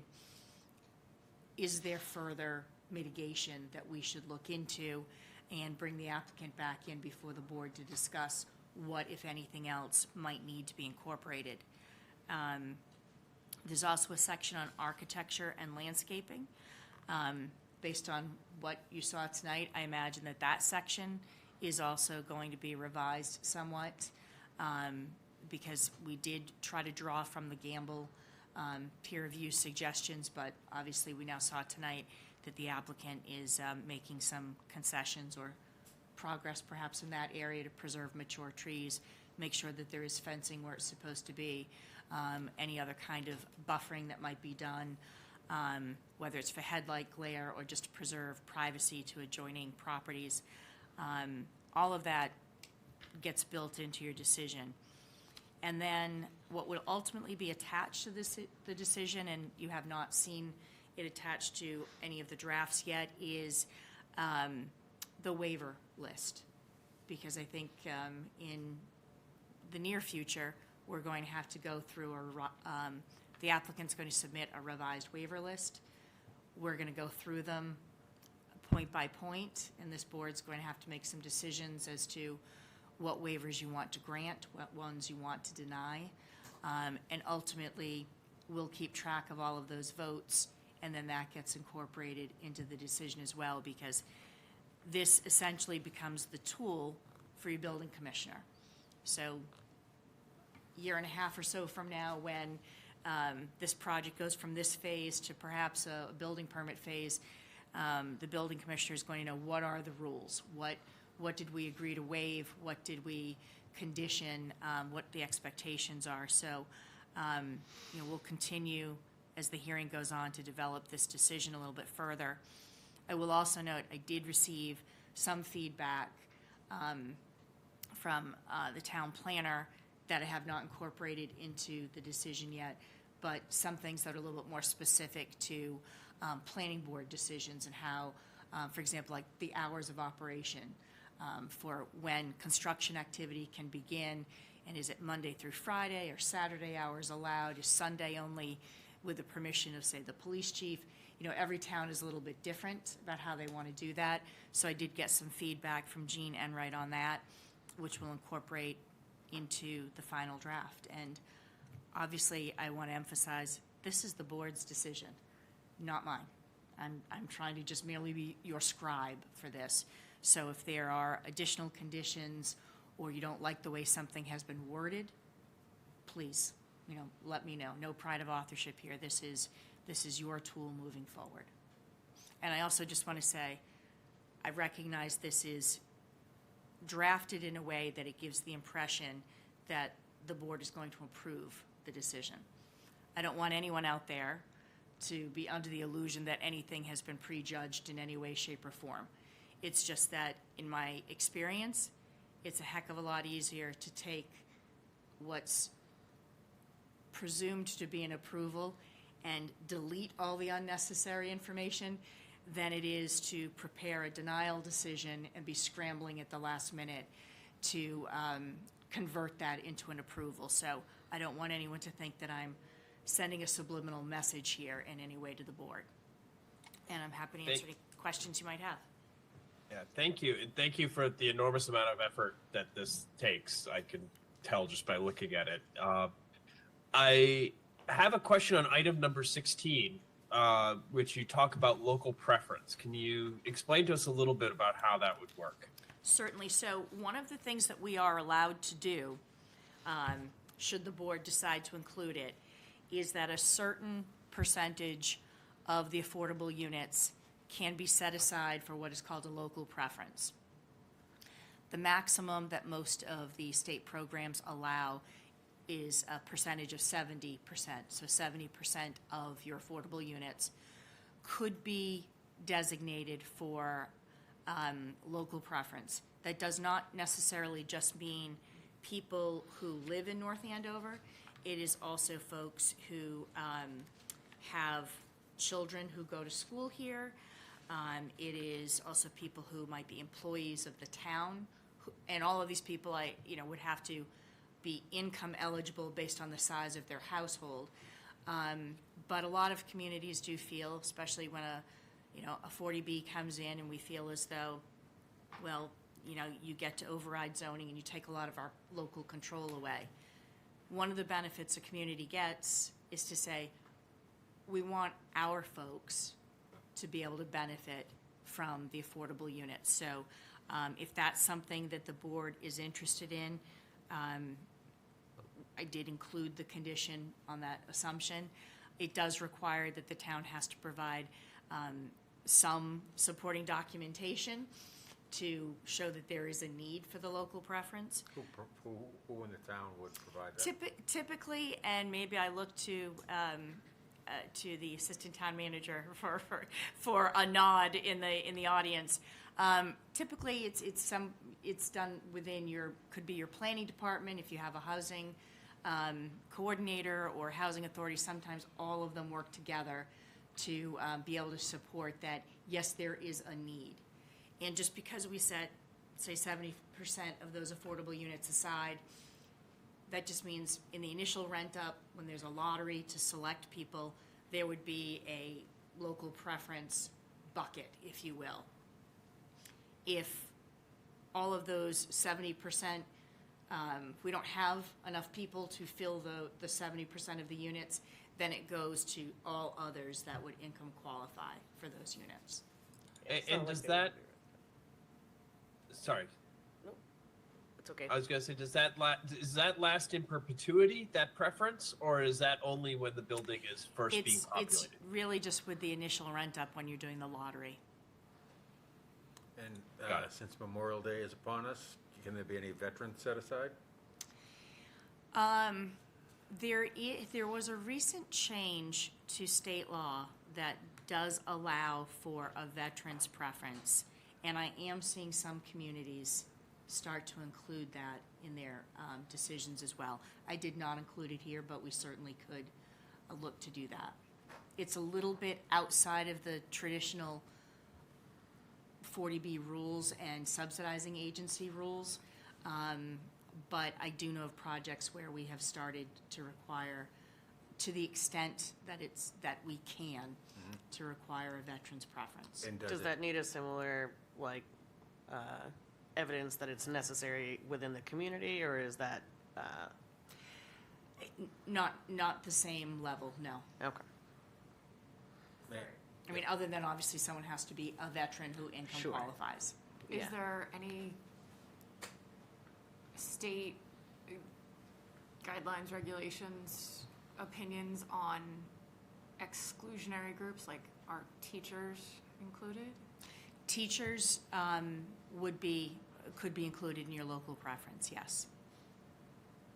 If we included veterans, that doesn't deduct from the 70% local preference, does it? Is it on top of No, that? it just that, if I remember correctly, the statute allows for 10% of the affordable units to be set aside for veterans. So your So it'll be- numbers, your number of units available for both local preference and Will veterans. be 80. 70 plus 10. I'll trust you on the math because I know we've just reduced the units tonight, so. No, but um, 70% plus percent. 10%, or 80% would be. No, it would be. No, Oh, it's no, still it's not 70. 70 plus 10, so it's 10% of the affordable units for veterans, 70% of the affordable units for local preference. Sometimes people qualify for both. But you're not getting up to 80%, it's still within, you know, your affordable number. So Right, but so the 70 and 10%, those are percentage of affordable units. Correct. Right, so Yeah. it would still be 80% of your affordable units that would be set No. aside for this That would If have we preference. had preference. 10 Doesn't- units, yeah. 7 would be available for affordable, of which, oh my God, math is not my thing. 10% of 7 is just round numbers 3. Wait, are we saying that 70% of the hold on a project sec. is affordable? Wait Because a I don't minute, think wait it a is. minute. This is- Of 10 affordable units, 7 could be made available for local preference, Yeah. of which, one of which could be a veteran's unit. Ah, so it would have to be Oh, so the veterans inclusive deducts of from- the local preference. The veterans fits within the local preference. Is that Okay. correct? Because that's not what Is I this thought I something heard we you should say. check up on before Yeah, we we can- go further in this? As I That's say, not how I it's- understood it. yeah, you know, so if you've got 10, obviously 10% of 10 would be one would be your veterans. But again, if you've got, so I will double check because like I said, this is not coming from the 40B regulations. It's coming from a separate statute look looking at at inclusionary zoning. Yeah. So it is still a little bit gray as to how it all works together.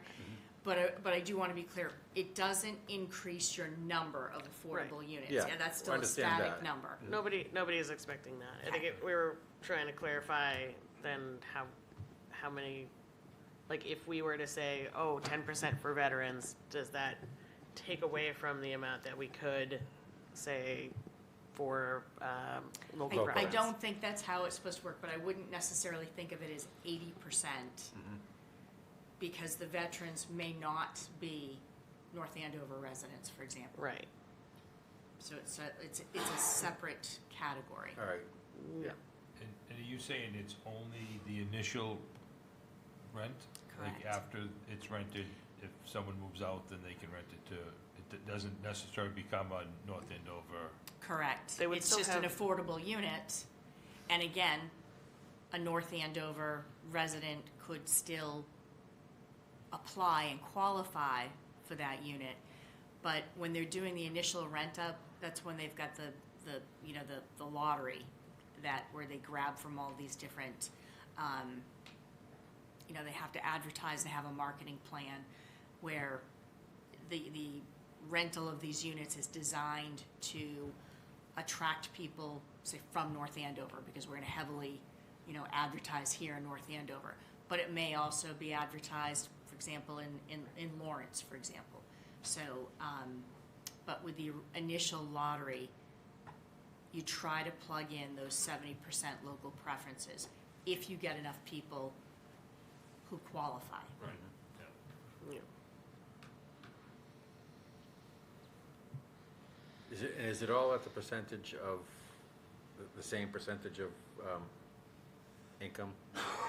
No, it's adjusted based on household size. So if you have a 3-bedroom unit, for example, there's going to be obviously a different size household. You're not going to try to put an individual in a 3-bedroom unit. You're going to try to put, say, a family of 4 in a 3-bedroom unit. So the income, first of all, your income range is based on whatever HUD district we're in. And then it's adjusted by household size. So an individual income is going to be less than, say, an income for 2 people living that might qualify in terms of qualifying.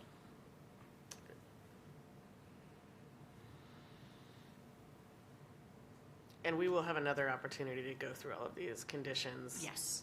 as they get more solidified. And I only got the e-version.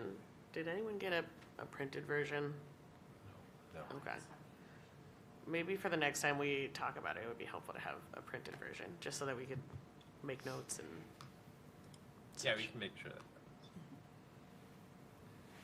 So one other question I had was, the conditions.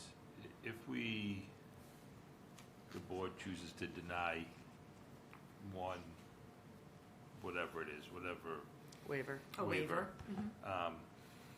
that doesn't necessarily mean the project gets killed, and they just have to adjust that one waiver, or how does that work? Or do we have to Depends. approve them all? No, you don't have to approve them all, you don't have to approve any of them. So you can go through one by one and see how it all plays out. There are instances where sometimes if you deny a particular waiver, it may mean the whole project is rendered incapable of being built without that waiver. There are other waivers that are a little bit more minor, so to speak. So for example, if, let's suppose that rather than the 35-foot yard setback, suppose they were looking for to be able to locate the building 32 feet off the property line, so they were looking for a 3-foot waiver. You could deny that waiver. That then means they've got to configure out, well, can we comply with the 35-foot setback? And as they showed you tonight, they can. But there are some waivers that are key. And, for example, height can often be one of those waivers that with the higher the building, the more units you obviously get. If we deny a height waiver, if they're requesting one, it may mean that, an entire floor is lost to the project. Does that render the project uneconomic? My guess is it probably is. And we can't set conditions to terminate the project, correct? To terminate the project? To make it unviable, we can't set conditions. Well, no, we're not supposed to, because the applicant can challenge our decision on the basis that we've rendered the project uneconomic. I But- didn't think but we you could, I just can- wanted to clarify. Right, but you can deny the project, which is, I guess, the ultimate termination. Yeah, but the goal of these conditions is not to pen them in so much that it would not be possible to do. It's to make this whole conversation that we're having useful in managing the project going forward, right? Right. Well, No, what I would absolutely. say just wanted to there, make sure it was clear. what I would say is that if we have an objection to a specific waiver, once we have a waiver list, then we should be having that discussion with the applicant and walking through it, right? Right. That's why we want to keep this in the public for a little while longer, is to make it so that we're able to have those discussions, because they can, give you some idea of, okay, this one we don't need as much, this one we really do. I have a hunch that pretty much all of the waivers they're asking because they need them. And so, we'll walk through them, but I think in most cases, if we're denying a waiver, we're denying the whole thing. Yeah, I think Melissa was talking about the conditions that we would be putting on and making sure that it was clear that, we can't put such onerous conditions on that it would make it, that would crush it, basically. Yeah. Right.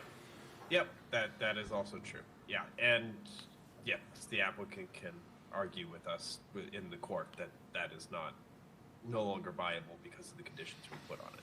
Right. All right, should we open it up to public comment?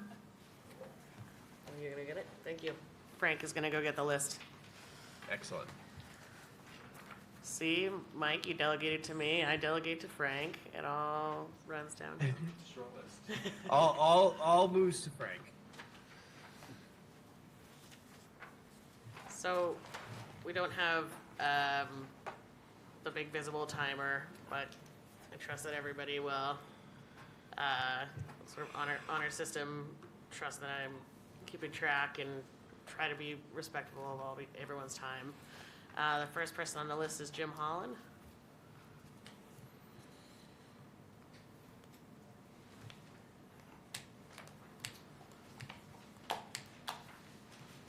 Hi, Chair Liz, Chair Quick co-chair, I guess, for Co-chairs. tonight, but unless it's done here. committee members, thank you very much for the time. So what I was doing over the week is I was pretty interested in some of the numbers that were thrown out as ideas for property distances during the last board meeting. And I wanted to find out, what actually is a reasonable or normal type of distance in these kind of projects. I submitted to the board a presentation showing my research, and I looked at 1940B and 140R developments in towns around the population per square mile of North Andover, so looking at comparable towns. And I found that larger apartment buildings have much greater space between the building and the closest resident than has been proposed. Distances are generally in the hundreds of feet, not 35 feet. I also found that a multi-story garage is quite rare in the comparable towns and projects. It likely increases the density issues and the space issues and makes the building oversized for the site. If the building were sized for an all-surface parking, it would likely make more appropriately sized for the location and provide additional buffering. In the pictures I shared with you in the presentation, you can see that most of the aerial shots show surface parking around the building, creating a buffer around the building, plus the additional foliage and landscaping. So if you had any questions on that, I could answer how I went about doing that. And then I wanted to follow up on two previous topics. I wanted to request a speed and volume study done for Prescott Street. It's the street that we've seen throughout the night tonight on most of the slides, yet no volume or speed study was done for that. And at the last hearing, we heard that this was because 100% of traffic would be sure to go on High Street. And I really think that 100% attributable threshold is probably not standard. There are two ways, really three ways out. One High Street way, another High Street way, and Prescott Street. If nobody is intending to go on Prescott Street, I would say fine, don't do a study. But I think probably a good amount of people are going to 125. So I really think that this is a huge gap that we have. It's the most dangerous street because 1/3 of the sidewalk is missing. That still hasn't been resolved. I'm not sure that we will be able to through this, but I think that is just it's a complete oversight in terms of the study. The second thing I wanted to follow up on is the asbestos testing of the existing garage concrete. I want to find out when that will be done, and then if there is anything found, I'm hoping there isn't, but if there is anything found, what the remediation plan is for that. And I think it's a little tricky because you want to have both the evidence of what has not been found, and then you want to have a remediation plan, I think, before you give them an approval. That would be my recommendation. And then finally, I have a question about the wetland area that was discovered behind the garage. I noticed that on the Mass Mapper tool, there's a confirmed wetland near 125, so it's in the relative vicinity. And I just wanted to see if there's any connection between that and that wetland. I think there's an environmental, or the DPW is doing some work on it. If it's at a subsequent meeting, that's fine too. Yeah, that's a great question. I don't know if we have follow-up on the wetland. Did Amy Maxner do any follow-up on that? Yeah, my understanding is, I don't know if she issued anything to you guys. I didn't see anything come through. Mike, did you see anything? No, I've not gotten anything Okay. yet. She went out to the site with our wetland scientists. I think they came to the same conclusion that it was an isolated wetland that was not jurisdictional. Like created So less by than the 1,000 square Less feet. than 1,000 right. square feet. Gotcha. So, yeah, not related to the one on 125. And I do know that in the list of conditions that KP Law has been writing up, there is quite a bit in there about asbestos management during construction, and it sounds like that falls mainly under what she was talking about earlier, when like the developer and the town and everybody gets together to really make a sort of nuts and bolts plan, Yep. that's when they go through that. Yeah, well, it's also regulated by the DEP. Okay. And you have to have your testing and abatement done in order to get a demolition permit. Yeah. So, Okay. so even outside of this process, It's I've been required. through it a bunch, so Okay. asbestos. It's thorough. Gets checked, Appreciate yeah. that. Yeah, appreciate that. And I would have to go back and look at the traffic study. I don't have it handy because we didn't talk about it tonight, but my memory of the initial plan was that 40% of the traffic was deemed to go north onto High Street, but they did allot some amount of that to go up Prescott Okay. in the study. I think Okay. it was like 10% or something like that. Okay. I would have to find the specific numbers, but essentially it was studied and looked at in what the actual traffic flow is right now. And then People who are here, too. is he still here? Yep, both of them are still here. Well, yeah, I know our peer reviewers here. I couldn't see it behind there. Yeah. Do you want to hear more about that if he has those numbers handy? Yeah, because it didn't make sense to me. I mean, it was, I know cars are all exiting onto High Street. Yeah, There are 3 ways out, right. and I know that the street off of my street will get a good amount of that traffic. Yeah, and I know I yeah. don't. Maybe he has the diagram I more think- easily available than I do. Yeah, I'll turn it over to him. I think my major concern is that no speed or volume study was done. So we don't even have a baseline for going back to see, with some of these follow-up reports. That will just be ignored. And, I've highlighted to the committee before about my, real great concern with that sidewalk. Yeah. So, Yeah, yeah, and I thank- definitely know that that speed study was taken on High Street, but I do think that the volume distribution, I think, was based on real data, but we can ask more Okay. about that, yeah. But the DPW did say that they have the High Street sidewalk and paving work scheduled for 2028, 2028. yeah. Has it been budgeted? Yeah. It was approved. We at have town no- meeting? we have not- It's planned, we can't, Doesn't get budgeted till. We can't the commit Town the meeting DPW. approves the budget the year before, right? Yeah. Like that's Right. the. so budgets are only approved year to year. Sure. But like that's in their long-term projection plans for Right. what they would anticipate being able to do in 2028. Okay. It's also in the list of conditions, correct, that any work that they would do if upon approval would need to coordinate so that inadvertently one doesn't destroy the other. Yeah, but it's not like to different. condition that they do the improvement, No, the no, town no, do the sorry, improvements. but It's- I, It's that they work with them to not immediately undo the improvements, it exactly, sounds like. but I did Yeah. recall that there was a start of a condition, if you will, Yeah, already it's included. referenced in there. I mean, you can't do this, but, my strong preference would be to have something firm rather than we think it will happen or it's in a plan. I appreciate it's in a plan, definitely Right. appreciate that. But, for giving them something so valuable, Yeah. we should have something. and one of the Well, things that we can I do- had asked about mitigation and asking them to do it, but apparently that's not, Or even just that part of the sidewalk, like, I mean, that would be, Yeah. that would be a nice contribution to make to the community. Yeah, and maybe one of the things that we can all do as North Andover town residents is when the budget for 2028 does come up, we can all ask about if that's accounted for. No, it definitely will be there. Yeah. Yeah, appreciate Absolutely. that. Thank you. Would you like to come back up and address the? Sure, I certainly would. So, yeah, I do just want to set the record straight that the assertion that we did not collect traffic volumes on Prescott Street, that is not correct. As a part of the initial study, we did do peak period counts. I think it ended up being 4, maybe 5 hours worth of turning movement counts at both ends of Prescott Street, at High Street and at 125. As a part of those were just volumes. There were no speeds conducted at those intersections. So that part is true.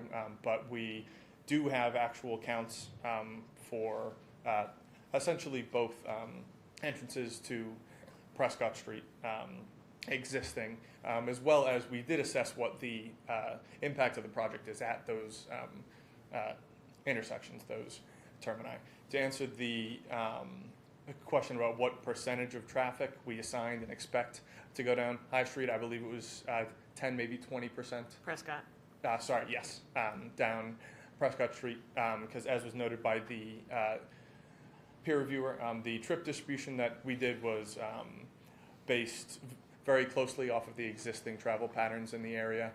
So 40% of the project-related traffic was expected to go north, then split off 50-50 there. So 20% going up High Street to Sutton Street and 20% going over to 125. Thank you. Thank you. Yep. And next on the list is Kelly, I'm sorry, Sarney. Yep. I couldn't quite pull the name, and the handwriting was just a little bit beyond me right now. Sorry. My handwriting's kind of messy, too, so it's okay. Good evening. We'd like to first say we really appreciate the 35-foot setback. We still oppose the height and the density of the project. We're very concerned of how close it is to the Prescott Street sidewalk. We were curious what the distance is from the building to the sidewalk and how it is on the revision. And I don't know if any of you have kids, but my kids used to watch a show called Big City Greens. The family owned a farm, sold off some of its land. It leaves their farmhouse surrounded by huge buildings. This is how we feel. We will be boxed in. If you look at the view from Upland Street, it depicts this exact scenario when you look at our house. The circulation of air will be impacted as well as the sun. It will be darker, it will be colder, and that will affect our utility bills. We feel it needs to be 3 stories along Prescott Street. It appears to have trees along the property lines. I'm not sure if many of those would be new. Some look existing, some look new. But the new ones would take many years before they provide any privacy. And is that part of their landscaping plan? The current trees that are there now impede our view when we back out of our driveway a good 8 months of the year. Between the new trees, the height of the building, and the closeness to the sidewalk, it will make it very difficult all year long, as well as make it very difficult to see pedestrians walking. As traffic will increase closest to our house, that will add another level of difficulty of getting out. We noticed that they removed the 16 units, 70 units affordable.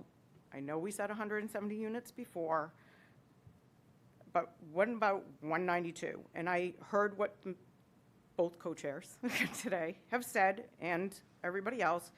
We are not trying to make this infeasible. We need the housing. I'm sorry. We just think the construction costs would be less.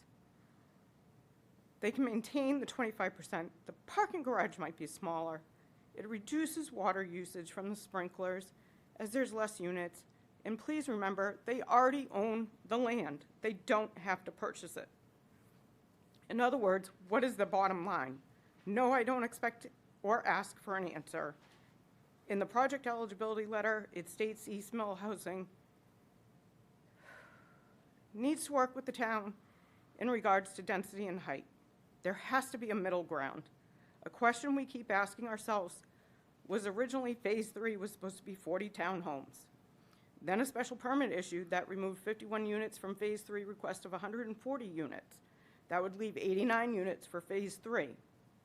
What is the triggering factor to do a 40B project of this size in a confined space when RCG wasn't proposing a project of this size to the town before? We would like to see more of the landscaping plans. Will they be using an irrigation system? The peer reviewer stated an irrigation system could impact the project. We are concerned the back part of their land will not be maintained as they currently have not done for many years. The previous homeowners and ourselves have maintained that their property to reduce the risk of brush fires. We have significant concerns of brush fires as we have seen kids smoking and throwing things into the woods. There are a lot of leaves and pine needles. That's going to make it more likely to happen. People will still get into the parking garage as they do now. People have set off fireworks from the current garage that have almost hit our house. We know that there's no way to stop people from doing things. We're just voicing our concerns that have occurred in a 2-story garage, which will be bigger concern in a 5-story garage. Lastly, we're concerned about Prescott Street's infrastructure, as small amounts of rain have caused erosion along different parts of the street and the sidewalk, even after the flood. We do not want on-street parking on Prescott Street. The street's not wide enough to have cars parked even that close to High Street at that intersection. Fire trucks and ambulances will have a hard time getting down Prescott. The other day, I had seen 2 ambulances on 2 different occasions have to wait for cars to go through on Water Street in order just for them to pass through.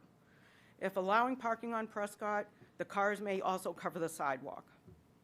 We ask that we heed Ms. Barrett's advice of making sure we have all the information needed before deliberation.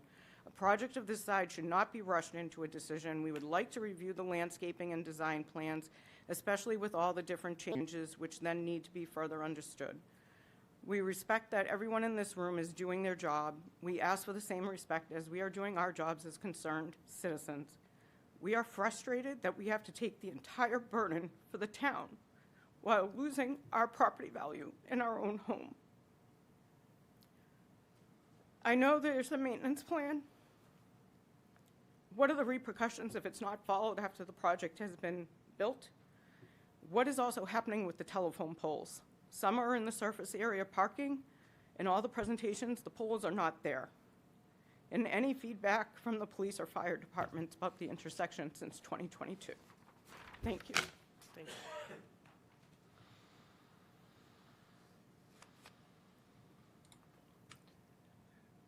There were a few things in there. Do you know what is happening with utilities? Are they being buried or? I'm not sure, I think she's saying the surface parking areas, those are electrical transmission lines that are in the parking lots. They might have not been picked up in the renderings, or that might be the reference, but those are staying. Those Okay, go through the site. existing, gotcha. We saw those in the walkthrough. You commented that they were staying. Yeah. And I do think we've had weigh-in from DPW and fire. Sorry, Mike, what were you saying? Yes, but there was a specific question, and that is correct, and I do need to follow up, asking the police for their view on crashes in the intersection since 2022, because the publicly available data stops then, so I can ask them. Gotcha. Sorry, she commented saying they don't want on-street parking on Prescott Street. Is there on-street parking on Prescott Street now? I think or what is- she's saying is that she doesn't. I know she doesn't want them parking there, but residents, but I think it is public parking on there is, Prescott. they do allow on-street parking on Prescott now? I believe Yeah, so, I- yeah, Okay. I think that would be a matter of town policy, right. which we could. No, I just didn't know Town what- could change. Yeah, I just didn't know what the Currently- existing was. Currently. And I you got can some park nods on from the, Prescott, the galley. so, yeah, so Right. they know best. Yeah, and I mean, so maybe Ms. Murray, you can answer this question, is like, if we felt that making sure that the fence as part of the design plan was there to ensure that people would have to walk too far around so to avoid parking on Prescott, is that something that we'd have to put in the condition, or because it was part of the design plans, would it be just have to be there anyway? No, you could certainly put a condition in that somehow or other the fencing and the pedestrian walkways be designed in such a way that we aren't encouraging on-street parking on Prescott Street. I think we could also build something in that one of the things being suggested that is pretty standard is a traffic demand, like, or management plan.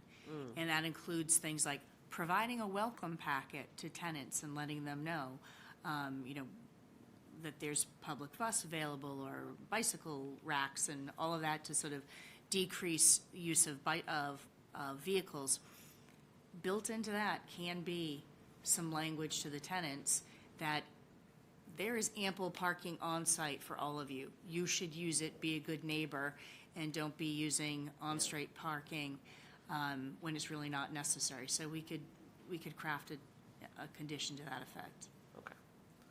I also did know that she did ask a question, is do we know the distance in the new design from the sidewalk on Prescott? We'll have to confirm that Okay. with the civil engineer, yeah, to get that precise dimension. Gotcha, okay. Is it possible to have the town make Prescott no parking on the street? Or do we have that power? No. The zoning board does not, but if it's a town road, accepted by the town as a town road, then they have the authority to restrict parking. So that would be through the select board. Yeah. Yeah, and I can message the chair of the select board and get their opinion on that. Well, we wouldn't want to make it no parking at all if the current residents are parking in there. We just, maybe resident only for Prescott Street Wait a minute, residents. if they're saying it's too narrow to park on the street, then no one should park on the street, right? I mean, it's not that. Yeah, I mean, Right, I'm ultimately, thinking we it's either can't. no parking or Yeah. parking, that to me, that's the issue, right? We can't make it a I condition agree. of this. Well, but we could suggest to the town that they make it no parking. And well, that way- So if and the I can parking- find out from the select board whether or not they'd be amenable to that, right? And that's if that's within our, I wouldn't purview, want to then- take away, I wouldn't want to take away their parking that they might currently use. I would leave that up to the residents if they want to Well, I think the speak up. residents need to make a choice, because I don't think it's enforceable to say that you can Right. use it for some residents and not for others. Well, there's resident-only parking stickers, right? I don't know if North Andover has them, but No. plenty of cities, you No. have to be, you have to have a resident-only sticker. Yeah, but if you're in that apartment building, you're a resident. It could be, you have to be, no, they decide what the district is. It could be Prescott Street. Yeah, all of these things are possible, but it sounds like Mike would need to just ask the select board what they thought about it, because Yeah, we don't, I mean, we I- don't have the power to do any of that. I think an interesting question for the abutters to think about is that if the option was no parking for anyone on Prescott, would they take that as a way to reduce congestion? And so, something for them to think about. Don't have to have an answer tonight, but maybe for our next meeting. With regard to the maintenance plan for the vegetation, is that something that comes under, or is even something that should come under a condition? It certainly can be, and sometimes we'll include a condition that requires that anything that doesn't thrive has to be constantly replaced, so we don't go from, a beautiful landscaping to a harsh winter and everything just suddenly turns brown, and that's just what we're left with. So we can put some conditions in there that they have to regularly maintain, prune, mow, all of that, all of the open space. We can require that. Can we require something like a tree preservation plan for mature trees along the edge there? Or is that too, okay, No, you could. yeah, by like a licensed arborist? Yeah. Because I could think of like at least 5 mature trees that are along that back property line that I would make a significant difference in line of sight, and also I think would be possible to make viable plans to save, as long as they were thoughtful about it from the beginning. And who ensures that the building's maintained and the property's maintained down the road? Like, who can enforce that? Well, again, it's going to be a privately owned apartment building. So there's a property owner. There's also, I imagine, going to be a professional property manager who's going to be responsible for, everything from a leaky roof to, issues within individual units. So maintenance falls to the property owner and/or the property manager. We do have the ability through the comprehensive permit, like we were just saying, to require maintenance of the grounds so that things look attractive and that buffers and fences and all of that are maintained because they serve a purpose. As far as we're concerned under this permit, we can require that all of those things have to be regularly maintained. And if we see that something has fallen into disrepair, a tree falls down and knocks down a portion of a fence, and it's left that way for, say, an unreasonable period of time, it's up to us, since this is our permit, to enforce that condition. And that's typically done through your building commissioner. So they would what, fine the owner if It could be a fine, it could be a notice to address and abate the issue. Sometimes the building commissioner will issue, say, a 30-day notice and say, I observe this, you are in violation of condition 53 of your comprehensive permit, and you have 30 days to address the issue. And then maybe after that, fines start to kick in. Gotcha.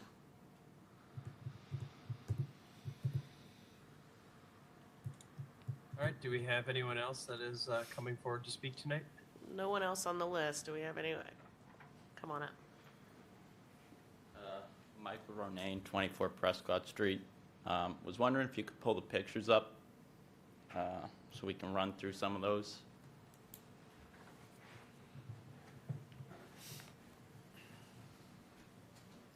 Just the ones that we were looking at earlier.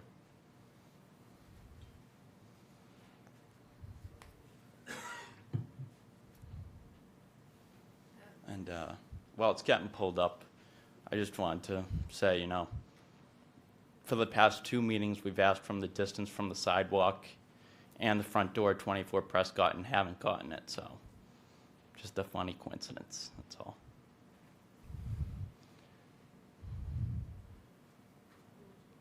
If you want to start right at the top. Okay, and if you want to scroll down to another one. Okay, so right there, the one we're seeing right now is the original plan. If you notice where it runs along Prescott, it's actually at a bit of an angle. And then if you scroll up to the new one, it's actually straight on, so it's actually more imposing on 24 Prescott Street now. And I understand that's to pull it away from the 16-foot it was from the other house, which was absolutely insane that that's the standard that seems to be holding everybody up is, oh, they're compromising. They're not 16 foot from someone's house. They made big improvements. That's a little insane to me. But if you want to keep scrolling down, right there you can see it again. Angled away from 24 Prescott Street. Now it's straight on, actually blocking more of the house across the street. If you want to keep scrolling down. Okay, right there shows where there's setbacks. Once again, setback for 24 Prescott Street hasn't changed. So basically, the changes that have been made are so it's not basically up the back of someone's house. And that's the compromise that's been made. How has the house across the street been made any better? How has it been a compromise there? I'm not seeing it. It looks actually worse. Just curious if the board could ask the applicant that eventually, if you want to keep scrolling down. I think that's pretty clear. I don't need to say anything there. That's pretty effing ridiculous. That's the keep scrolling. previous. Yeah. Yep. No, they're both terrible. And if you want to keep scrolling. So that's okay. the current. That right there, no part of that fits in. I mean, it's towering over the other house, including mine, up, left, right, it's there. There's no part of that fits into the neighborhood. If you want to keep scrolling down. Right there, no part of that fits in. There's no compromise there. You can put a setback, you can arch the roof. It's insane what's being done here. And everybody here can return to their houses that are unaffected. I'm going home at the end of the night. That's what I'm facing in the future. If you want to keep scrolling. That's my front porch. That's my beautiful view that I'm going to have. I think 16 units acting like that's some big sacrifice is nothing. That isn't anything at all. This is completely changing the neighborhood, and I think the abutters are rightfully upset, and they're holding themselves together with it, but there's a lot of talk about if we deny this, we can assume this is going to happen. I don't want assumptions being made with my house. These assumptions are being made on my livelihood. I'd prefer assumptions not being made because, you know, they're saying the state has decided this and that. Well, maybe the state comes out and looks. Maybe they agree it's absolutely insane. I think it's North Andover's job to say, you know what? Maybe the state has to look at it.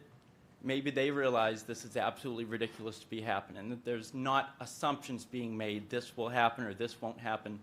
That's ridiculous. And not to hurt anybody's feelings with design, but my feelings are hurt. This is what I'm dealing with. Kids are going to be walking to that thinking it's North Andover High School. That's what it looks like. So, if you want to keep scrolling, I think there's a shot from up the street.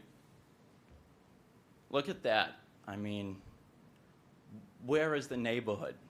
That is a industrial complex. So, I don't think the compromise of not being up someone's backyard 16 feet, that was made. Nothing else has been done. We can talk about setbacks or look at it compared to my house.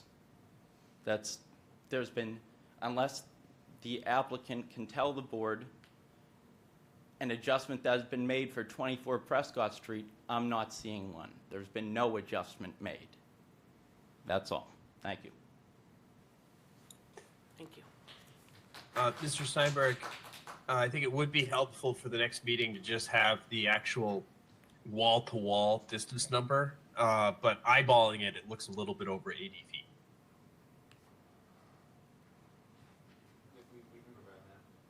Okay.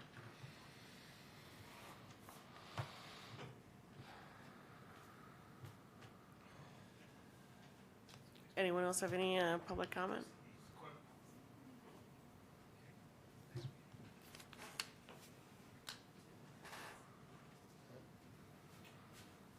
Thank you. So my name's Dan Hakim. I live at 55 Prescott, so I'm the third house up the street, two down from Kelly's house. First, I just want to thank all three of you guys for sharing your concerns. I agree with all three of them. It's so obvious that it's too big. We don't need to belabor the point, but it's obviously too big. I agree, with the board and other comments that today's improvements are certainly better than what we had before. That's not really questionable. It's clearly better, but as we've been saying month after month,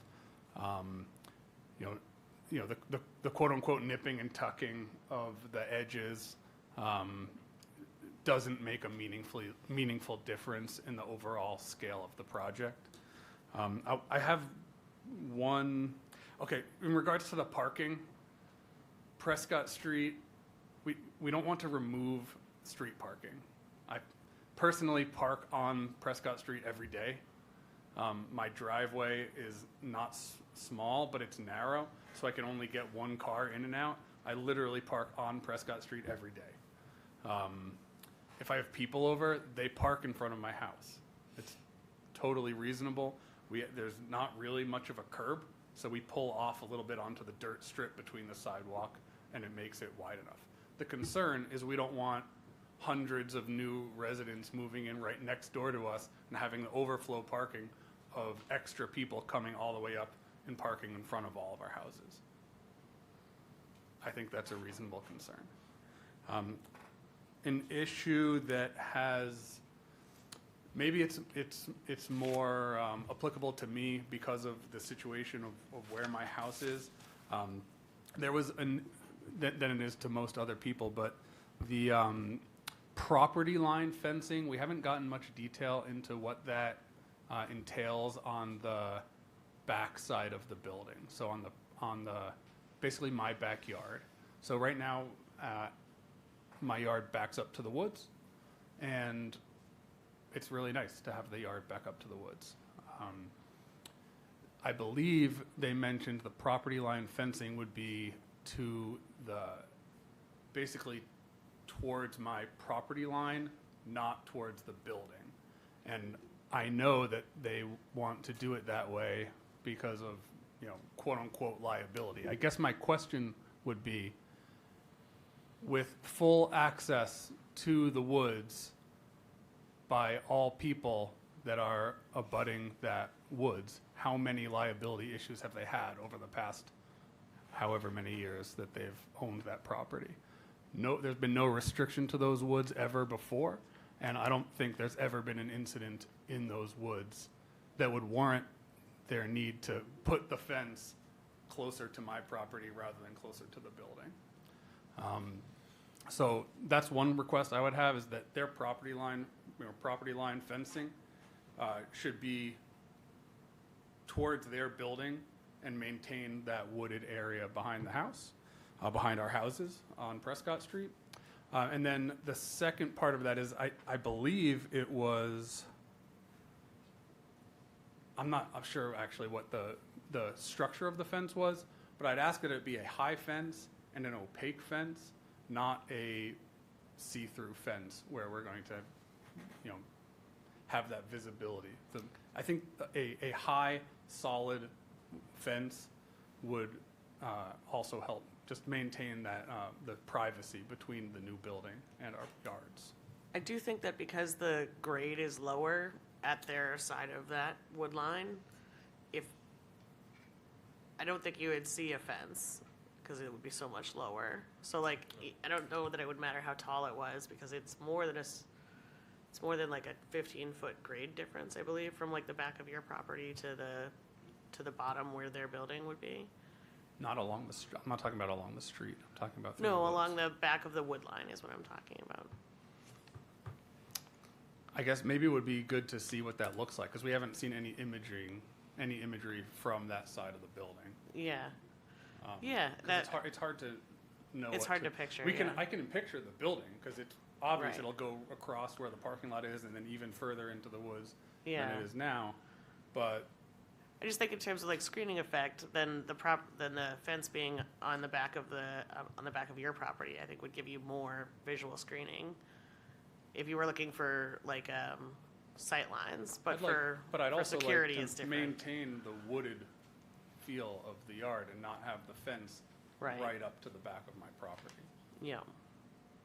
Okay, we can Okay. ask about that. Okay, and then one other question I had, I guess it's partially clarification. The 40B statutes okay, this is my understanding. Please, if someone could explain it, that'd be great. It limits the board's ability to meaningfully ask for pro formas throughout the process, I think, except in certain cases, right? And then one of the criteria listed, I believe, was significant planning impacts on the community.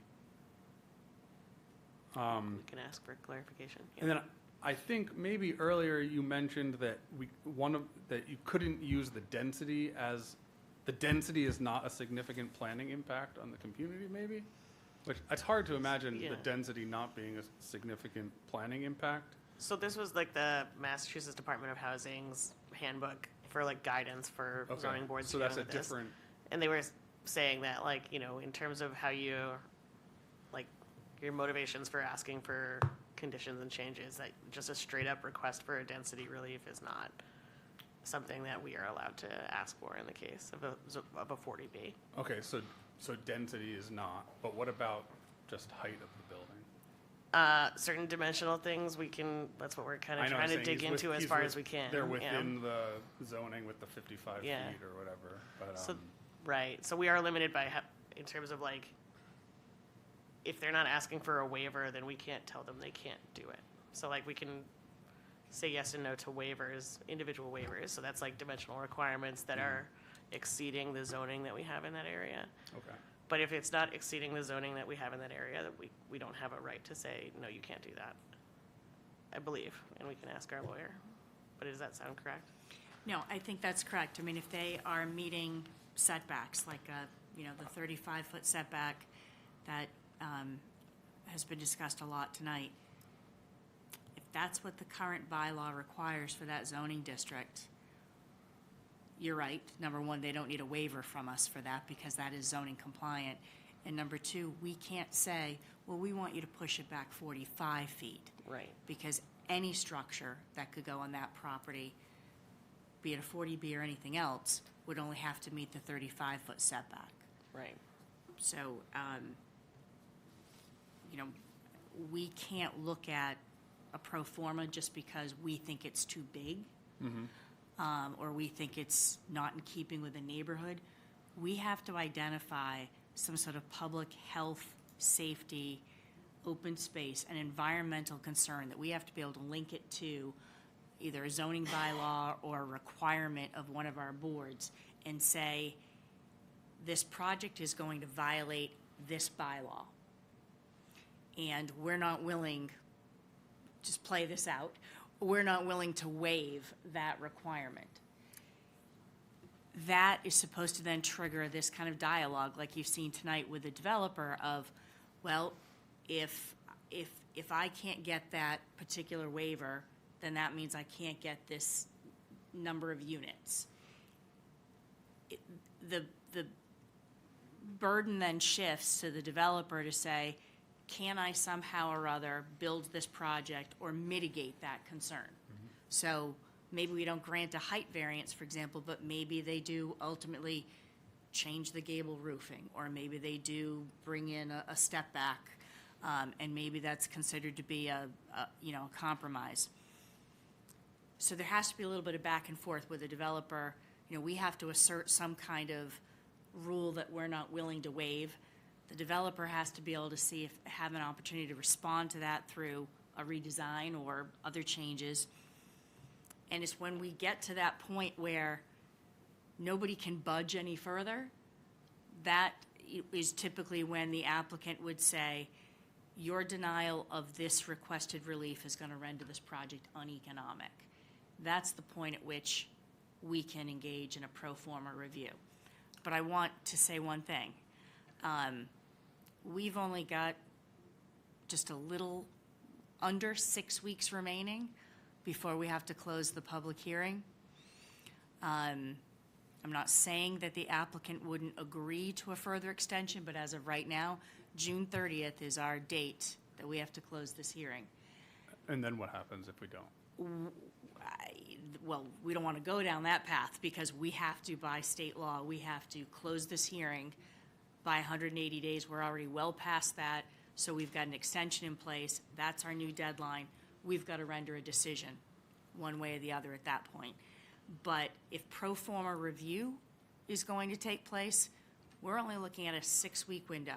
And you've got to find an expert to look at that pro forma and provide you with meaningful feedback, which is somewhat unrealistic given how much time remains. So you're saying that all has to happen Hold on, after the please waiver? direct your questions to the board, not to the council. So am I hearing that correctly, that that whole process can only start after we receive the waivers? No, so that would be after we reach an impasse, if we do. If we were to reach a point where we were asking for things that would make it financially inviable according to the developer, then we could demand a pro forma saying, prove that it's not financially viable for you to do this. But we can't ask for those things until they give us the waivers and we decide whether, you decide whether No, to we approve can, them or because not. we can be asking for them to do anything, and they would be able to tell us if that would make it inviable or not. So is there a reason why we can't ask them to scale it back X%? So we can't ask them just to make it less dense, because that has nothing to do with the, like, So what falls under our jurisdiction. Right, So like, that's not is there a part of list zoning. somewhere of the criteria that do fall under that, so people can? So yeah, the zoning bylaws Just are- all the zoning bylaws? Yep. So that's Okay. what the restriction, the zoning bylaws, conservation bylaws, all those like bylaws that the town has, that all of the various boards of town regulate, all of that now comes through us. But so if there were a wetland within 100 feet, which is like the buffer zone around, that you have to be regulated by the conservation board to do work, then we would have to look at those conservation bylaws. In this case, the only bylaws really relevant to this are zoning bylaws. So in this one case where they push the property line back, or the setback from like 16 and a half feet to 35 feet, that now meets the zoning requirement, and then no longer have to ask for a waiver for that. So we can't tell them, you have to go even further, because they don't even have to ask for a waiver. We don't have any jurisdiction over that anymore. So we are limited into what we can ask for, and just make it smaller is not a zoning requirement that we can demand of them. Does that make sense? Yep. But they've given us a list of waivers, so you were asking which. So we So- have those. So they've given us, yeah, They have not yet, but they will We're for the next meeting. finalizing it, Well. well, but in general, yeah. They have provided a preliminary list of waivers with their original application. Yes. But it's likely going to change just based on the It was very revised broad, plans. Right. and we've been whittling it down and narrowing it down and focusing on. so that's sort of what they viewed as items that don't comply with the various bylaws or conservation Thank you. requirements. And it's in not town. just what they view, it's also what our town building people Mm-hmm. say, like, this doesn't comply with these bylaws. Oh, right, yeah. Right. And that's available on the North Andover website pursuant to 40B. If you Google North Andover 40B, Sure. you will find all of the documents for this project. Okay, Yeah, so that you don't have to go read all the bylaws and stuff. Right. It's, thank you. Gets a little dry. And then just real quick, in regards to the angled roof versus the stepped back flat roof, I see the value in each of them. I think the overall mass of the matching roof is not worth not worth having the design, quote unquote, match the neighborhood when it doesn't really match the neighborhood anyway. I think Right. I'd prefer it to be cut down to the flat roof and stepped back.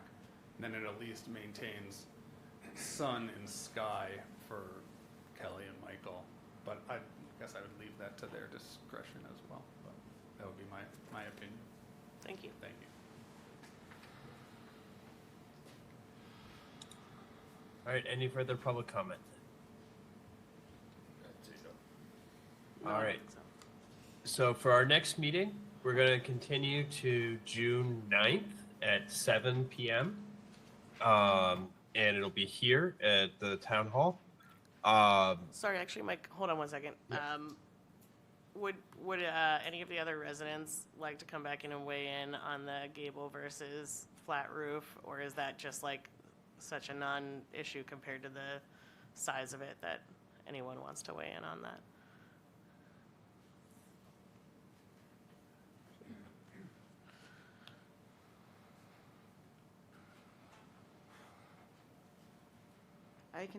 Kelly Sarney, 39 Prescott Street. I can say I don't like the look when you're looking at Upland of seeing a gable and then the flat roof. I think it kind of has to be one or the other. It just doesn't flow. At this point, if it's going to be 5 stories tall, I'd say a flat roof, but I'd still have to confer with my husband. Okay, thank you. Maybe we can get. All right. So can I ask another question? Sorry, to Ms. Murray, from one of the other comments from the owner of 24 Prescott. He said he doesn't want us making assumptions, that the state will do something. He'd rather see us deny it and see what the state actually does. So that we're not making assumptions, can you tell us what the process would be if we were to deny it? If you were to deny it, I would expect the applicant would file an appeal. They have 20 days to file an appeal with an agency called the Housing Appeals Committee. It doesn't go to court. It goes to this specialized committee that is under the Office of the Executive Office of Housing and Livable Communities, which is the state's arm that is pushing for affordable housing. So there is a particular bias at that level. There would be there'd be a hearing. It looks very much or feels very much like a trial in the sense that it either goes one of two ways. You know, the parties could try the case on the papers, meaning we both file briefs and make our arguments. My experience with these types of cases is they very rarely can be tried on the papers because you need to bring in experts and you need to show the plans and you need to say it's out of character with the neighborhood and look at this rendering and look at the flat roof versus the gabled roof or the setbacks or whatever the issue is, because we're going to have to say in our denial, we can't just say denied. We're going to have to identify a basis for our denial. So we'd likely have to engage our peer reviewers to act as our expert witnesses at the hearing. The applicant would do the same, and then eventually we wait for the Housing Appeals Committee to issue a decision on that. If either party is not happy with the outcome or the decision from the Housing Appeals Committee, then there's an opportunity to appeal to Superior Court from there and on to the Appeals Court and on up to the SJC if we wanted to take it that far. One thing I will say is when you deny a project, you don't get an opportunity to condition it. So often what will happen at the HAC is towards the end of the hearing, when they're asking for the parties to submit their post-hearing briefs, they will often invite us to include some proposed conditions in the event that the Housing Appeals Committee should choose to overturn the zoning board. You know, what are some conditions that we might like to see incorporated into a decision? And the Housing Appeals Committee can then decide, do they agree with us or do they disagree with us? So all of this, whether it's mitigation or post-occupancy monitoring, you know, comparing the traffic and parking studies done now versus post-occupancy, there's no guarantee that any of those conditions would be built into a decision issued by the Housing Appeals Committee if we were to deny this and then lose on appeal. And I know folks don't very often like to hear this. Municipalities do not do well at the Housing Appeals Committee. It is an agency, like I said, that is, its purpose is to try to promote affordable housing, and you certainly see that is a priority of the administration. Are these cases that do get appealed and go to the Housing Authority, is that something that's on public record? Like people could look up? Sure, folks can go on the Housing cases Appeals and Committee things. website and look them up and see how often municipalities win. What do you think it is then? I don't know the percentage, but I can, if you ask me right now to tell you how many cases have been won challenging a 40B, I can name 2. That's not saying much. So in the interest of it, we're coming up on 10 o'clock, and I believe we have union rules. But, Okay, that mean that we have to? abutters can also appeal it, though. Yes, they can. It's a different process for them. So the abutters could appeal, obviously, if we approved the project. The abutters, however, appeal to court. They don't appeal to the Housing Appeals Committee. And then, right now, if I understand it correctly, the applicant is paying for our peer reviewers, and at the point after, if we deny it, then it becomes a town Correct. price, correct? Or Correct. from then on? Yes. Okay. I do think we need to continue. Real quick, Mr. Steinberg, would we be able to expect a revised landscape plan for the June 9th meeting? Yes. Okay. And also, can we get one more revision of the Prescott view without the peaked roof? Can we get a With the flat top step flat, backs instead of both the sides gable? of flat top? Can we get that view? Sure. Thank you. That's just copy paste, right? Yeah. That's cute. Oh, sure, yeah. All right. Something with a fence. So with Location? A fence location along the back. Just to clarify that, yeah, I mean, I think our preference is to run the fence along the property lines, you know, in the same way. I think Mr. Hakim's father said they want to make sure nobody's walking into their yard. In this case, we want to make sure our property is secure and safe, and I won't waste this board's time, but there's a lot of stuff that's gone on the property over the years that give us pause to leave it open going forward. Just having the building there and people there, though, may reduce a lot of that activity. That might be something we Yeah, could talk about with the it'd be better. landscape review All right. too, because Yeah. like Yeah, fencing is we part of do need to landscape. continue. Yeah, Okay, sorry. gotta All get right, to do we your have a motion to continue? motion to continue. Second. Oh, wait, sorry, to continue to, what was the date again? June 9th. June at 7 9th p.m. at 7 PM Yep, and it'll in be Town here. Hall. Second. Second. All in favor? Aye. All right, Okay. we are adjourned.